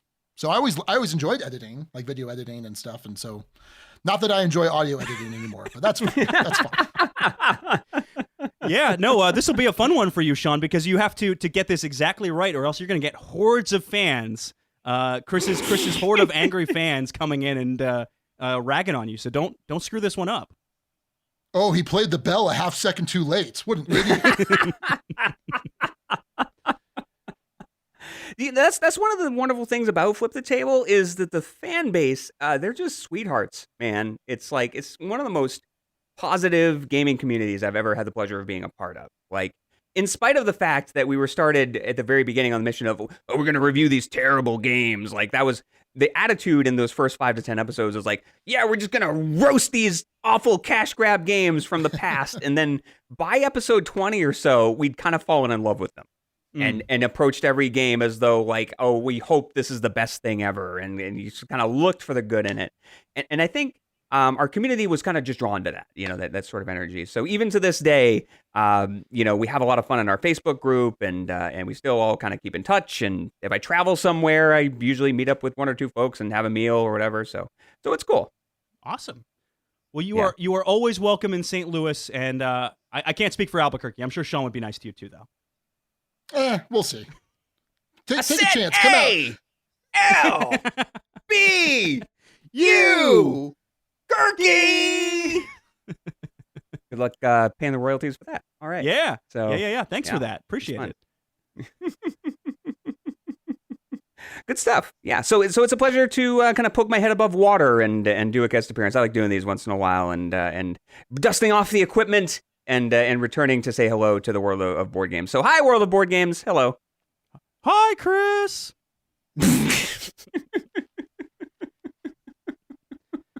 So in editing, you just double and redouble that until it sounds like thousands of people yelling at their podcast. I'll give you another voice. Avast ye, Chris. We could do a pirate. We could do an Australian person.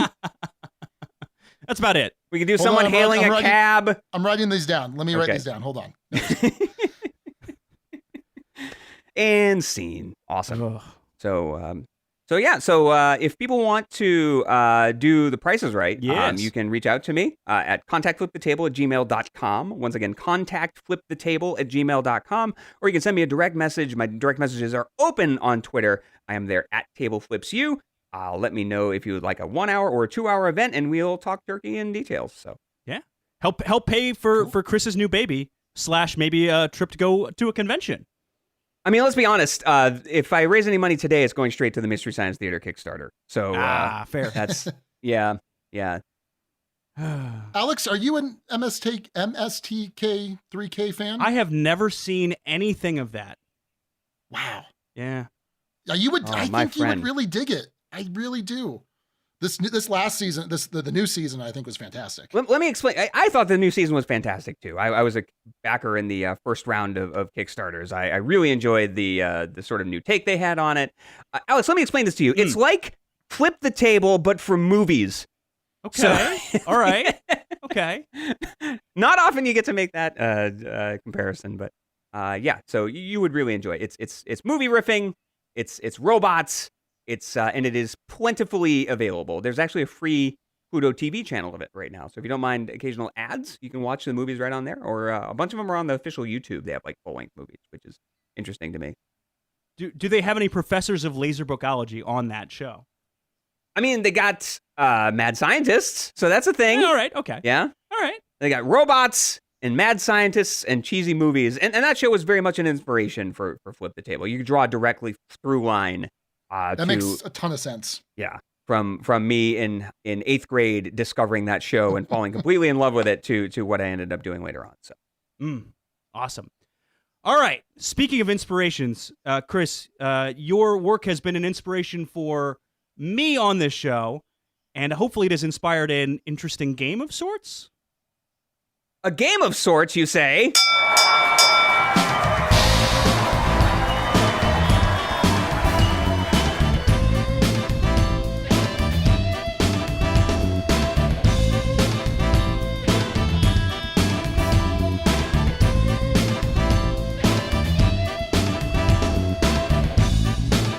It's time for the Battle of Wits, where the Dukes of Dice will turn on each other to determine who is the diciest Duke. I'm your moderator, Chris. Welcome, Sean and Alex, to this game show that has taken over your show today. Uh-oh. Great to be here on this show that's taken over our show. A show within a show, perhaps. Yeah, it's like MathNet on Square One TV. It's like its own thing inside of the show. So yeah, we're going to play a game which, since we were talking about the prices right earlier, we're going to play a game about guessing prices. This game is called the eBay game. It's one of the most famous and well-beloved games from Flip the Table, and I'm proud to bring it to you today. And since the theme of this episode was the rival networks by my dear friend Gil Hova, we're going to be talking about items that are related to television. So what I've done is I have looked up 7 items. These are real eBay listings that I found about a week ago or so. So I've gone ahead and dug up some strange eBay listings for you. I'm going to go ahead and give you a couple of clues about that eBay listing. And what's going to happen is one of you is going to tell me to the nearest dollar what you believe the buy it now price of that item was. I do not need you to include shipping. And once again, round to the nearest dollar, the buy it now price on eBay for that item. One of you will tell me what you think the price is. The other will tell me if they believe it is higher or lower than that price. And the player that is right will score for the round. And no, you cannot say that the other person was exactly right. That's not a thing. We'll just get that out of the way right now. However, I'm going to give you 1 point in round 1, 2 points in round 2, 3 points in round 3, and we'll have a special 7th question at the end. And if at any time you get a dollar amount exactly right, I'm going to award you a 5-point bonus, okay? Ooh. Mm-hmm. All right, so gentlemen, do you have any questions? Do you understand the game? I think I'm good. I got it. Understand the game. I'm ready to roll. All right, Sean, Alex, the Dukes of Dice, here we go!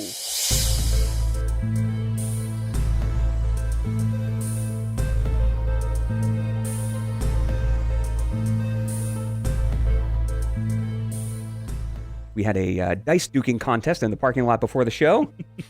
Alex, you won that contest. You're going to go first. Always win those contests. I am a dice duking expert. I was robbed, I tell you. That may have affected your performance during the contest, getting robbed in the middle of it. But, well, since you've never heard of this show, your first item is Mystery Science Theater 3000 themed in honor of the Kickstarter, which will have long since funded by the time this episode airs. Your item is a Mystery Science Theater 3000 ashtray. A Mystery Science Theater 3000 ashtray. So as you can guess, this is not an officially licensed product. This is just something somebody's selling on eBay. It's a 4x3 glass ashtray that stands about 1 inch tall and has the famous Shadow Rama logo of Mike and the Bots, or Joel and the Bots, or Jonah and the Bots, whomever you'd like it to be, on the bottom. The listing does suggest that you could use this to hold change, or candy, or car keys, or just as a fun display piece. So for an unofficial Mystery Science Theater 3000 ashtray, how much do you think that's going for on eBay? Unofficial. Does it appear that this was done in the past, or does this appear recently done? In other words, are there signs of wear on this ashtray? Does it look brand new? What are we looking at here? Those are amazing questions. Mm-hmm. Oh, okay, great, excellent. You get the clues I got for you. Man. You want more research? Tried to pull some more out of you. Okay. I am going to say that whoever did this did it as a labor of love and has marked it up somewhat, but I don't think this is going for some of the truly absurd prices we can see in this game. I am going to go for $77. $77, says Alex. Sean, do you believe it is higher or lower than $77? So this is the point where I will deliberate and I will weigh it, but no, it's lower. It's got to be lower. No way, So lower. certain, just your gut's telling you it's Just absolutely lower. lower than $77. Absolutely. All right, so Alex says this Mystery Science Theater 3000 ashtray is $77. Sean believes it's lower. The actual buy it now price of a Mystery Science Theater 3000 ashtray, $23. Sean takes the first point of the game. Oh. Not even close. I'm like, there's no way. There is no way. You don't even deserve to have me deliberate. I have heard enough weird prices on this show. I thought I was actually in the reasonably safe territory. That's a fine price for that ashtray, I guess. I know, the eBay game giveth and it taketh away, for sure. But you might have a chance to make up some ground on this next question. Sean, this one's for you. Your item is 10 Max Headroom candy dispensers. 10 Max Headroom candy dispensers. Let me give you a few clues about this, Sean. This is 10 containers of candy, each in the shape of Max Headroom's head. And this was made in 1987.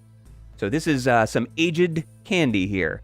I can tell you that the listing does not specify the flavor or type of candy. It could be anything in these little packages. But each container holds about 0.4 ounces of candy. So just little tiny, it's not like Pez dispensers, it's just like little plastic heads with candy rattling around in them. I can tell you that these are sent in the original case, which held 20 heads. So you're getting half a case of Max Headroom candy. That's all you need. That's really all you need. Any more than that, you're just overindulging. So for 10 Max Headroom candy dispensers, what do you think that's going for on eBay? Alex, you're familiar with Max Headroom, right? No. Oh, Oh, really? man. Really? Okay, Sean and well, I then gotta wise you up, my friend. All right. So, it's something else weird that you would be into. Okay, I don't want to say too much more because I don't want to give you any other information in making your decision. We'll just make him Google it and try to figure out what the heck it is. that might be an interesting journey for him. All right, so there's 10 of these heads, which is half of what came in the case. Half of the case. And you said each head was how big? They hold 0.4 ounces of candy, so maybe an inch or two. Okay. And this is old, 87. Yes. Very expired. I'm gonna say I want to say that it's gonna be super expensive just because it's old. You can always find old stuff. It just depends. But it is somewhat obscure. I'm gonna go with $89. Ooh. $89, says Sean. Alex, do you believe 10 Max Headroom candy dispensers are higher or lower than $89? So I have to recalibrate my strategy a little. I took one on the nose in that first round. The ashtray, right, was something someone just made, but this is an officially licensed product. This is a Correct. legitimate 80s relic, and I think the nostalgia factor. I think, Sean, your pricing was pretty good. I think it's just going to be the supply and demand. Low supply, maybe low demand too. I don't know. I don't know anything about Max Headroom. I'm kind of going out on a limb here. I'm going to lock in on higher. I'm gonna bank on crazy eBay pricing logic and hope it is higher in this case. Okay, so we're going to stick with the sort of strategy from the last round, saying it's higher than Sean's guess of $89. So Sean says 89. Alex says it's higher. The actual eBay price of 10 Max Headroom candy dispensers, $250. Alex ties it up 1-1. Woo! Going Nice. into round 2. It is a tie game, folks. This is intense, and it's only going to get more intense because we are doubling the points. We are now 2 points per question. My goodness. With Sean starting this round this time. So, Sean, you're going to set the price for a can of Doctor Who pasta. A can Gross. of Doctor Who pasta. So this is, I believe, from the UK. It's a company called Cross and Blackwell. I could be wrong about that. So it is whole wheat pasta shapes in sauce, similar to the SpaghettiOs that we know and love. And the shapes are shaped like Daleks, like Cybermen, like K9. And this particular can did expire in December of 2009. So it is about 12 years past its date. So for one can of expired Doctor Who pasta, what do you think that's going for, Sean? Ooh. All right. Well, Alex is going to guess higher no matter what number I give. So, interesting. I mean, you could test that. Go $10,000. See if I'll go higher.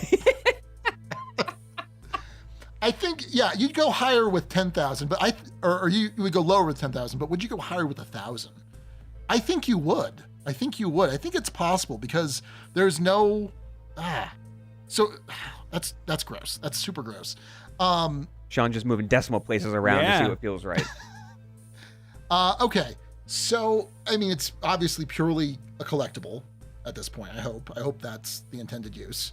Because that would be disgusting. Know. I'm kind of hungry right now. It's expiration dates are just a suggestion. It's like SpaghettiOs are like a fine wine. Age is just really. Please don't believe that. Oh, no. That is not true. Do not buy and eat this. Whatever you do. So if this was 2009, I don't know what's the expiration range on SpaghettiOs? Like what? 5 years, maybe 2 years. So it's somewhere in mid 2000s. So not super old. I'm gonna go with $150.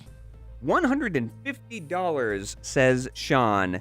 Alex, is it higher or lower than $150? I was trying to get Sean to perhaps up his price in the hopes that I would still go. You're playing the psychological game. Some insanely high price. But I had a price set in my head for this, and my logic with this is it expired in 2009. I don't think it's necessarily super rare, though. My guess is if you want to fulfill that Doctor Who pasta craving, you're going to find some way of doing it, right? And you might do it with with non-expired pasta. I'm going to say in this case that it is probably higher than it should be, but it is lower than Sean's price of $150. Lower than $150. Yes. Okay, so kind of zigzagging here. So Sean thinks this can of expired pasta is going for $150 on eBay. Alex believes it's lower. The actual buy it now price of a can of expired Doctor Who pasta in Dalek, Cybermen, and K9 shapes. $14. Alex picks up 2. It's now 3-1 in favor of Alex. I'm in his head. You are playing him like a drum, my friend. This is getting ugly. Going into question number 4. Alex, you're setting the price for this one. Let's see if you can expand that lead before we get into round 3. Your item, Alex, is a 4-hour home recording of The Simpsons. A 4-hour home recording of The Simpsons. To be very clear, this is recorded off TV in 2002. So this is a single cassette with 4 hours of The Simpsons on it from a local Fox affiliate. Commercials are included in the recording, so you can watch some commercials from 2002. The tape is advertised as being in good quality for its age, but the seller does disclose that about halfway through, it does break away to a 30-minute infomercial for a fitness product. But then it goes right back to The Simpsons. So what is unclear is if this is 4 hours of The Simpsons plus a fitness infomercial, or if it's actually 3.5 hours of The Simpsons. I feel like I don't have enough information to give you a proper price without that. Is it 4.5 hours total, or is it 4 hours in total? I'm not sure. Not my problem, honestly. Okay, yeah, fair. So for a 4-hour home recording of The Simpsons and also a fitness infomercial, what do you think that's going for? Okay, let's talk this out. So we don't have licensed product things here. We do have something homemade, We have something homemade by someone who thinks this is going to be of value in an age of streaming. And this is a VHS tape. Artisanal handcrafted item here. Yeah, this is a VHS tape. Yes. Yes, Oh, VHS. boy. Oh man, I mean he's a good number of technologies behind. Like a couple. Yeah. You could at least try to put it on like a mini disc. Yeah. Maybe. Mini disc. Okay. I think this person's hubris inflates the price somewhat. But I don't know how much. I am going to go with $33. $33. And I feel like I says might have Alex. gone too high. Okay, so $33. Sean, for a 4-hour home recording of The Simpsons on VHS, commercials included, what do you think? Is it higher or lower than 33? Well, I feel like I have some special insight here because I spent a good portion of middle school recording on VHS every episode of Star Trek The Next Generation. Ooh. Editing out the commercials. Wow. So I would record and then I'd hit pause when the commercial came on, wait, unpause. I had all but 3 episodes. Wow. Because I was thinking, these are never going to be available. I'll never be able to watch these. They're not Surely you won't be able to watch these 24 hours a day whenever you want someday. Well, and it was in an era where if you bought like a season of something, it was like hundreds and hundreds of dollars. And hundreds and hundreds of pounds, frankly, just to wedge them all onto those VHS tapes. All right. So I think, Alex, you're spot on when you say that there's a certain hubris in posting this, thinking that it has value on eBay. So 33. Is it more hubris or less hubris? That's the question you need to answer. But at the same time, there was no labor of love in editing out those commercials. He left those commercials in. But maybe that's the value. Maybe because it's always kind of fun to watch like old commercials. But at the same time, maybe he put the poison in your cup because you knew you wouldn't drink the one in front of you. So clearly, I've been taking small doses of Simpsons episodes for the last 10 years in the hopes of being ready for this moment. I've been watching one fitness infomercial a day. That's right. For the last decade. I'm immune. Well, it is the last 10 years or so, 20 years or so that are poisonous. So as long as it's from that period. Okay. 33. Man, that's a good one. I'm going to go lower. Lower. I don't think this individual's that crazy. All right. So Alex thinking $33. Sean says it's lower for a 4-hour home recording of The Simpsons, plus or minus a fitness infomercial. The actual eBay price, $60. Alex picks up 2 more. Yes. Takes a 5-1 lead going into round 3, where the questions are now worth 3 points apiece. Boy, it is getting intense here. 3 questions left, 2 of those in round 3. Alex, we're going to start with you. Your first item. Oh, and I'll back up a little bit. So I'll let you figure this out in editing.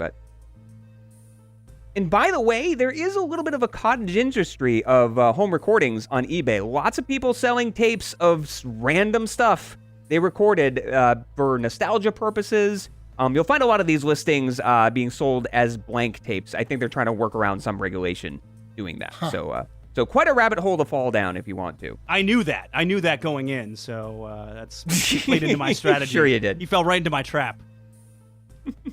So, round 3 questions are now worth 3 points apiece. Let's see what you know, Alex, about 17 empty boxes from Looney Tunes TV dinners.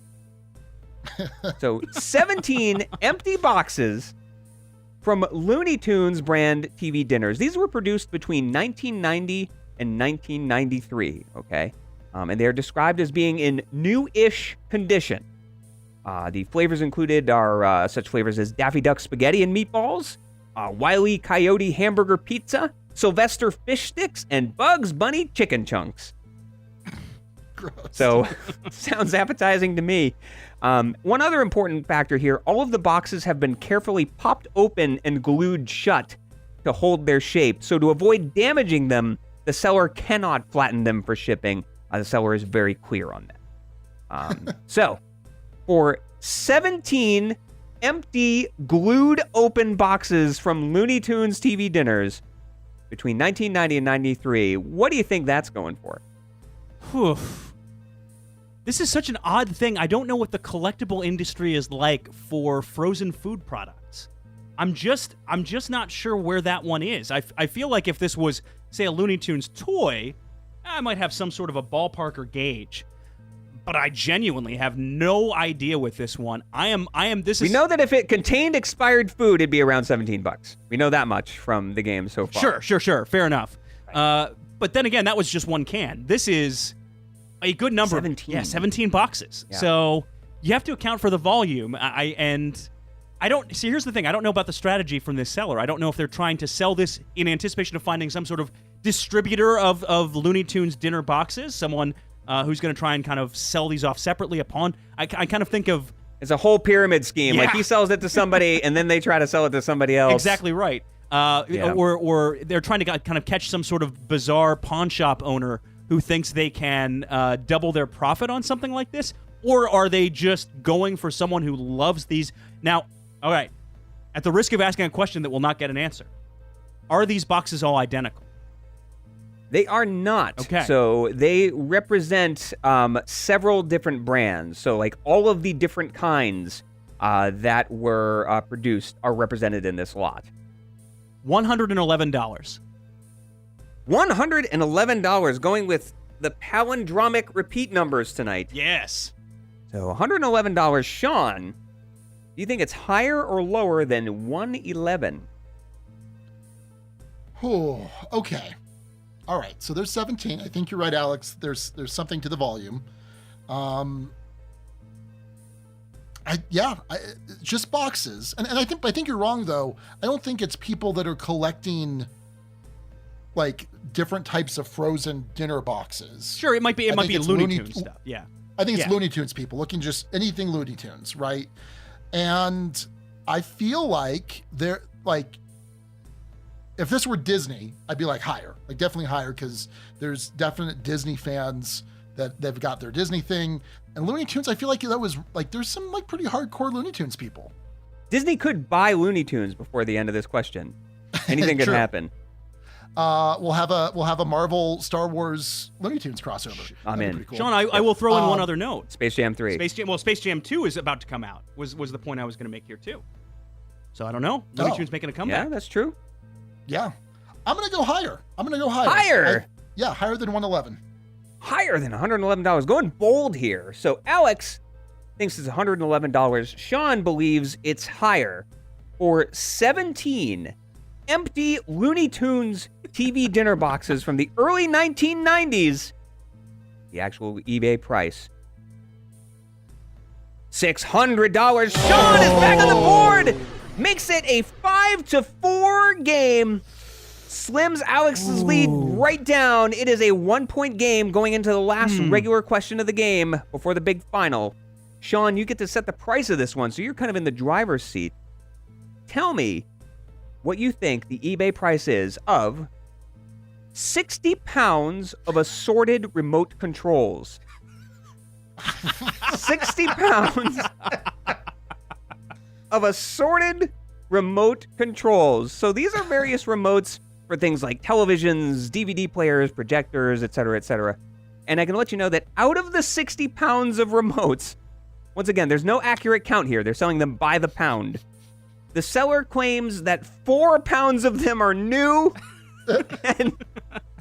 and 54 pounds of them are in used condition.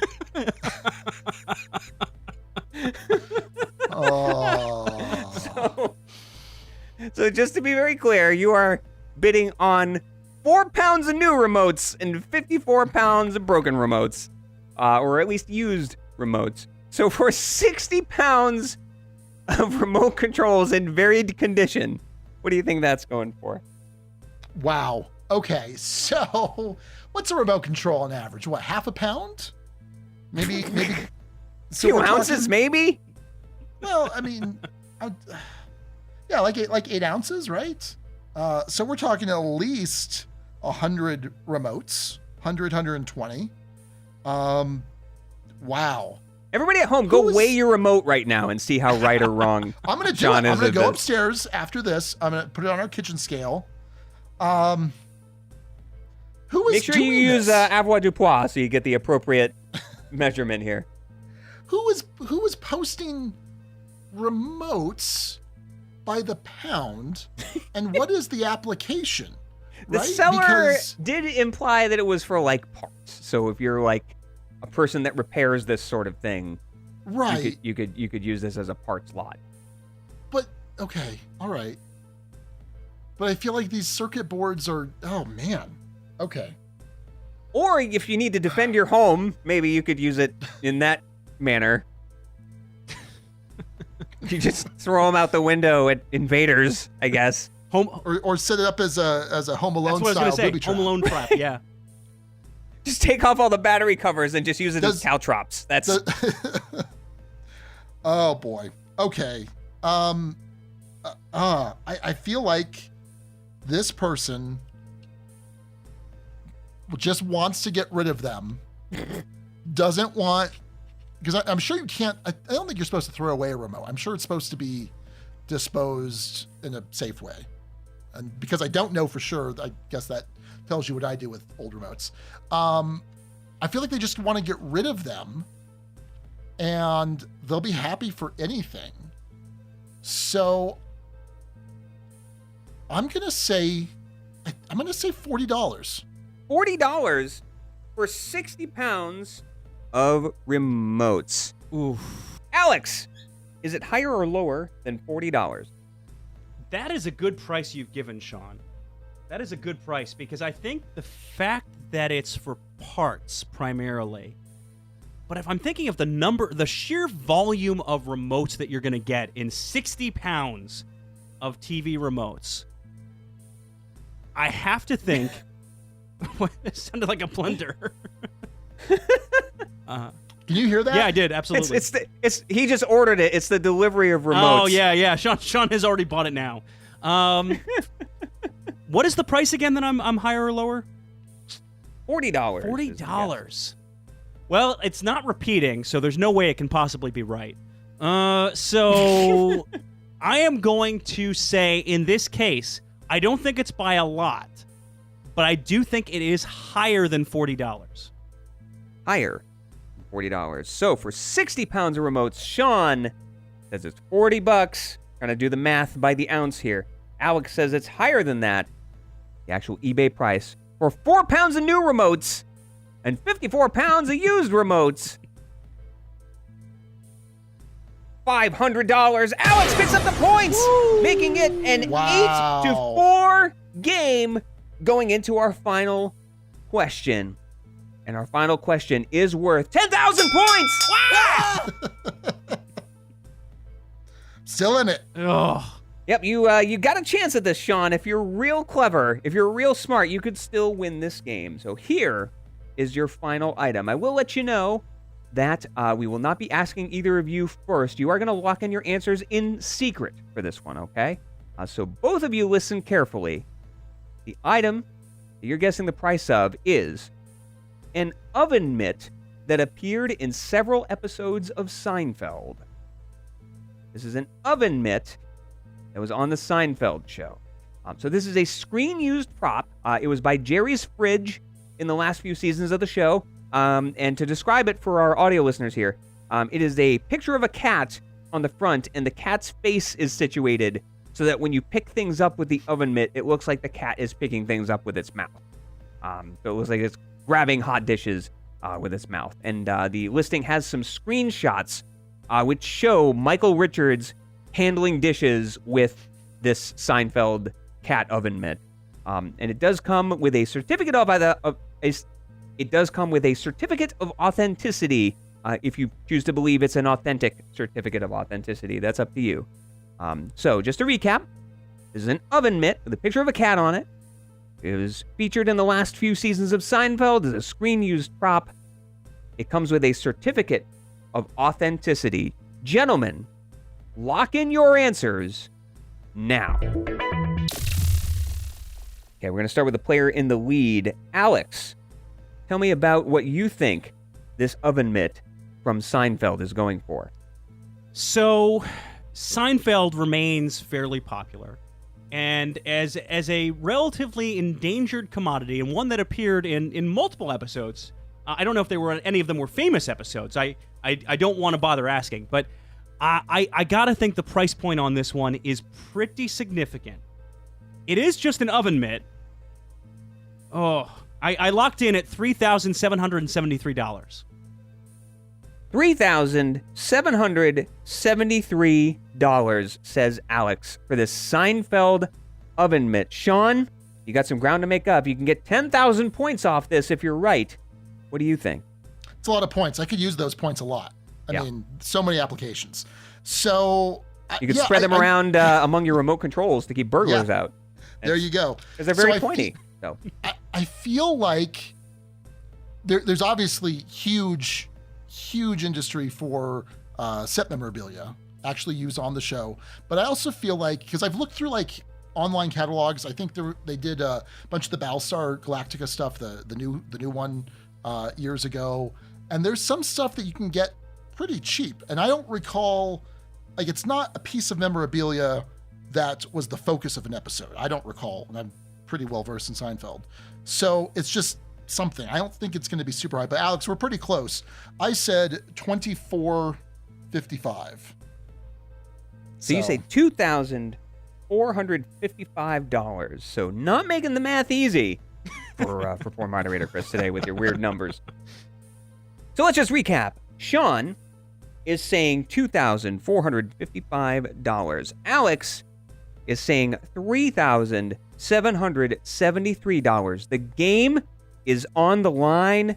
10,000 points for whoever gets closest, and the win for an oven mitt from several episodes of Seinfeld, handled by none other than Michael Richards, Stanley Spadowski himself. The actual eBay price is $15,000. Alex is the winner with 10,008 points. Congratulations, you are the winner. And you are the diciest Duke, my friend. Woo! Oh, I got so many people to thank. So many people to thank. I want to thank Sean for making this win possible. Thank you, Sean. No. Oh, just how I saw it playing out in my dreams. Oh, amazing. Would you like to know what you've won? Yes. You, my friend, have won a Mystery Science Theater 3000 ashtray. We're going to send it right to your house so you can figure out what it is. If I stare at it long enough, I might understand the show. You might. Maybe that's all the information you really need. Never mind, say Google. That might be an option. But no, we're just going to try to derive the information from this ashtray. Congratulations on winning the Battle of Wits. And thank you both for inviting me on. This was a pleasure. This was a lot of fun. Chris, thank you so much. Truly an honor. Something I am going to remember for a long time. Thank you, sir. That was very cool. Even though Alex won, it was a lot of fun. It was a lot of fun, and again, if you had fun with that and you want to guess prices with me, you can email me at contactflipthetable@gmail.com, and we can talk about hosting Price is Right 1986 board game over Zoom. You can listen to episodes of Flip the Table at tableflipsyou.com, or just search for it in your favorite podcatcher of choice. Or if you want to play a cheap and fun print and play game, look for Roll Estate at PNP Arcade. You can pick that up for just $3. And now you know. Because knowing is how you know stuff. Thank you, Chris. We're just gonna get it all in today. every single. I'm gonna soak it all in. Anyway, Chris, thank you so much. Really a pleasure. Thank you so much. This was awesome, and I'm so glad that I finally got to come visit. Well, we appreciate it. Big thanks again to your moderator, Chris, for joining us for that Battle of Wits. I cannot describe, Sean, how surreal it was to have him running that. If you had won, I would have been crushed for life. I threw the game. I threw it just so you can have absolutely did not. Okay. If you need to believe that, by all means, Alex. I do need to believe that. I do need to believe that. Good. Well, this has already been a long one, but hey, it's 250. Go nuts. Yeah, why not? Before we go, the best of the rest, the names we did not pick for this episode, but, we could have.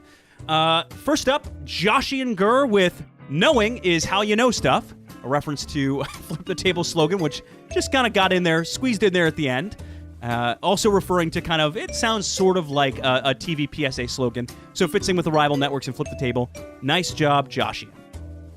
And then Royce Calvary suggested Battle of the Network Stars, of course referencing the Battle of Wits that Chris ran us through. And then, the Battle of the Network Stars, that's like what, the 70s, 80s? Yeah. It was like, what, a variety show that they did, right? I think before both of our times. I had, for some reason in my mind, American Gladiators, but with Battle of the Network Stars, that was just network stars going through an American Gladiator style course. Yeah. Oh, yeah, that version sounds way less exciting than mine. Yeah, fair enough. And then Jeremiah Brammer came with bzzz, kind of referencing the quiet hum, I guess would have been a bzzz, of a TV set back in the day, and the loud bzzz buzzer that you would get in a game show. Nice job, Jeremiah. And then, No, you got this. Just remember, Sean. Okay, like Andre the Giant. With an A. Yes. Okay. Andrea. No. Wait, Andrea. Yeah. Andrea Merrick. Man. So longtime listeners will know that we pronounced her name all three different ways a couple episodes ago, and we debated which was the correct pronunciation. And so apparently it's Andre the Giant with an A. Andrea. Well, we Andrea. got. Jeez. I'm so sorry. And then by the way, we got the correction, but then she realized that might not be quite exactly it. So then we got Andre the Giant, Andrea, which Sean has still somehow managed to butcher twice. Try it again, Sean. I apologize. No, I did. Okay. And what was the episode title that was provided? The Real Dukes of Albuquerque, The Last Table. So yes. So the TV show reference, like the Real Housewives, I suppose, right? Is that yes, that's exactly it. And then throw in and flip the table there with the last table. So good job, Andrea. Dang it. Man, you just can't get it. All right, finally, Baker Mitchell with Never Get Involved in a Land War in Asia. This one just made the cut primarily because of the reference that ended up coming in during our Battle of Wits. But as Baker explains, this is referencing Vizzini and someone else from Princess Bride. Wesley, yep, from Princess Bride. The Dread Pirate Roberts. Yeah, Roberts, for sure. Yeah. Roberts. Come on, even I know that, Sean. Okay. Yeah. Yeah. Jeez. So yeah, nice name, kind of working some stuff in, and a good crop of names this week, I would say. Well, Alex, we were all over the place recording things out of order, and so I wasn't quite aware when you were making the announcement about Baby Goldsmith. Yes. Shauna Goldsmith, as I'm going to call her. Wait, one thing on this. I know you're about to say something heartfelt, but it wouldn't be me if I didn't interrupt you. Perfect. My dad who does listen to the podcast, has been referring to Baby Girl Goldsmith as BGG. Okay. And I get super confused when he's sending me things asking about something on BGG.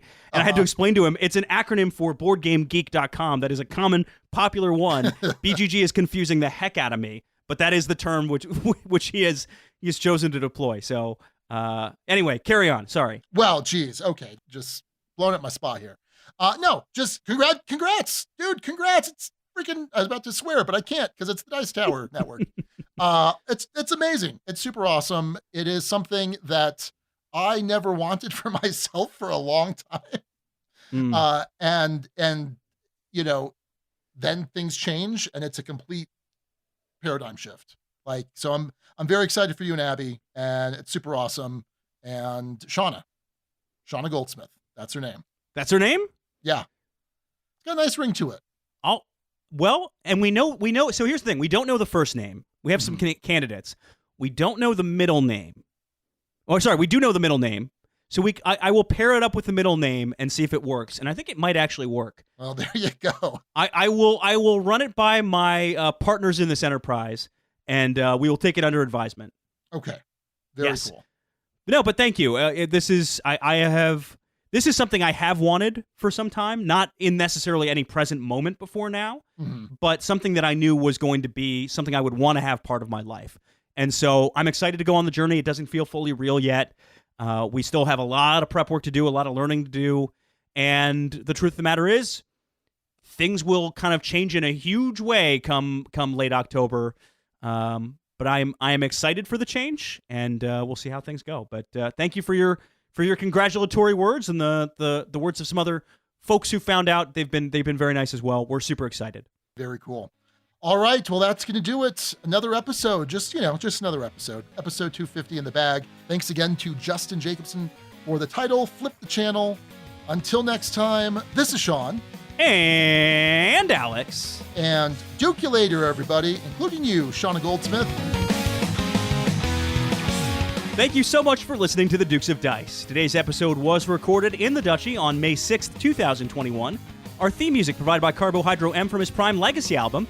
The Dukes of Dice are a proud member of the Dice Tower Network. For other great board gaming podcasts, check out dicetowernetwork.com, and for all the latest in the Duchy, go to dukesofdice.com. Find us on Twitter at Dukes of Dice. Join in conversations on our Board Game Geek Guild. Find us on Facebook and subscribe to our YouTube channel. Thanks to our sponsor, Game Toppers LLC. You can learn more about Game Toppers on their website, gametoppersllc.com. We'll see you back here in 2 weeks. Until then, game on.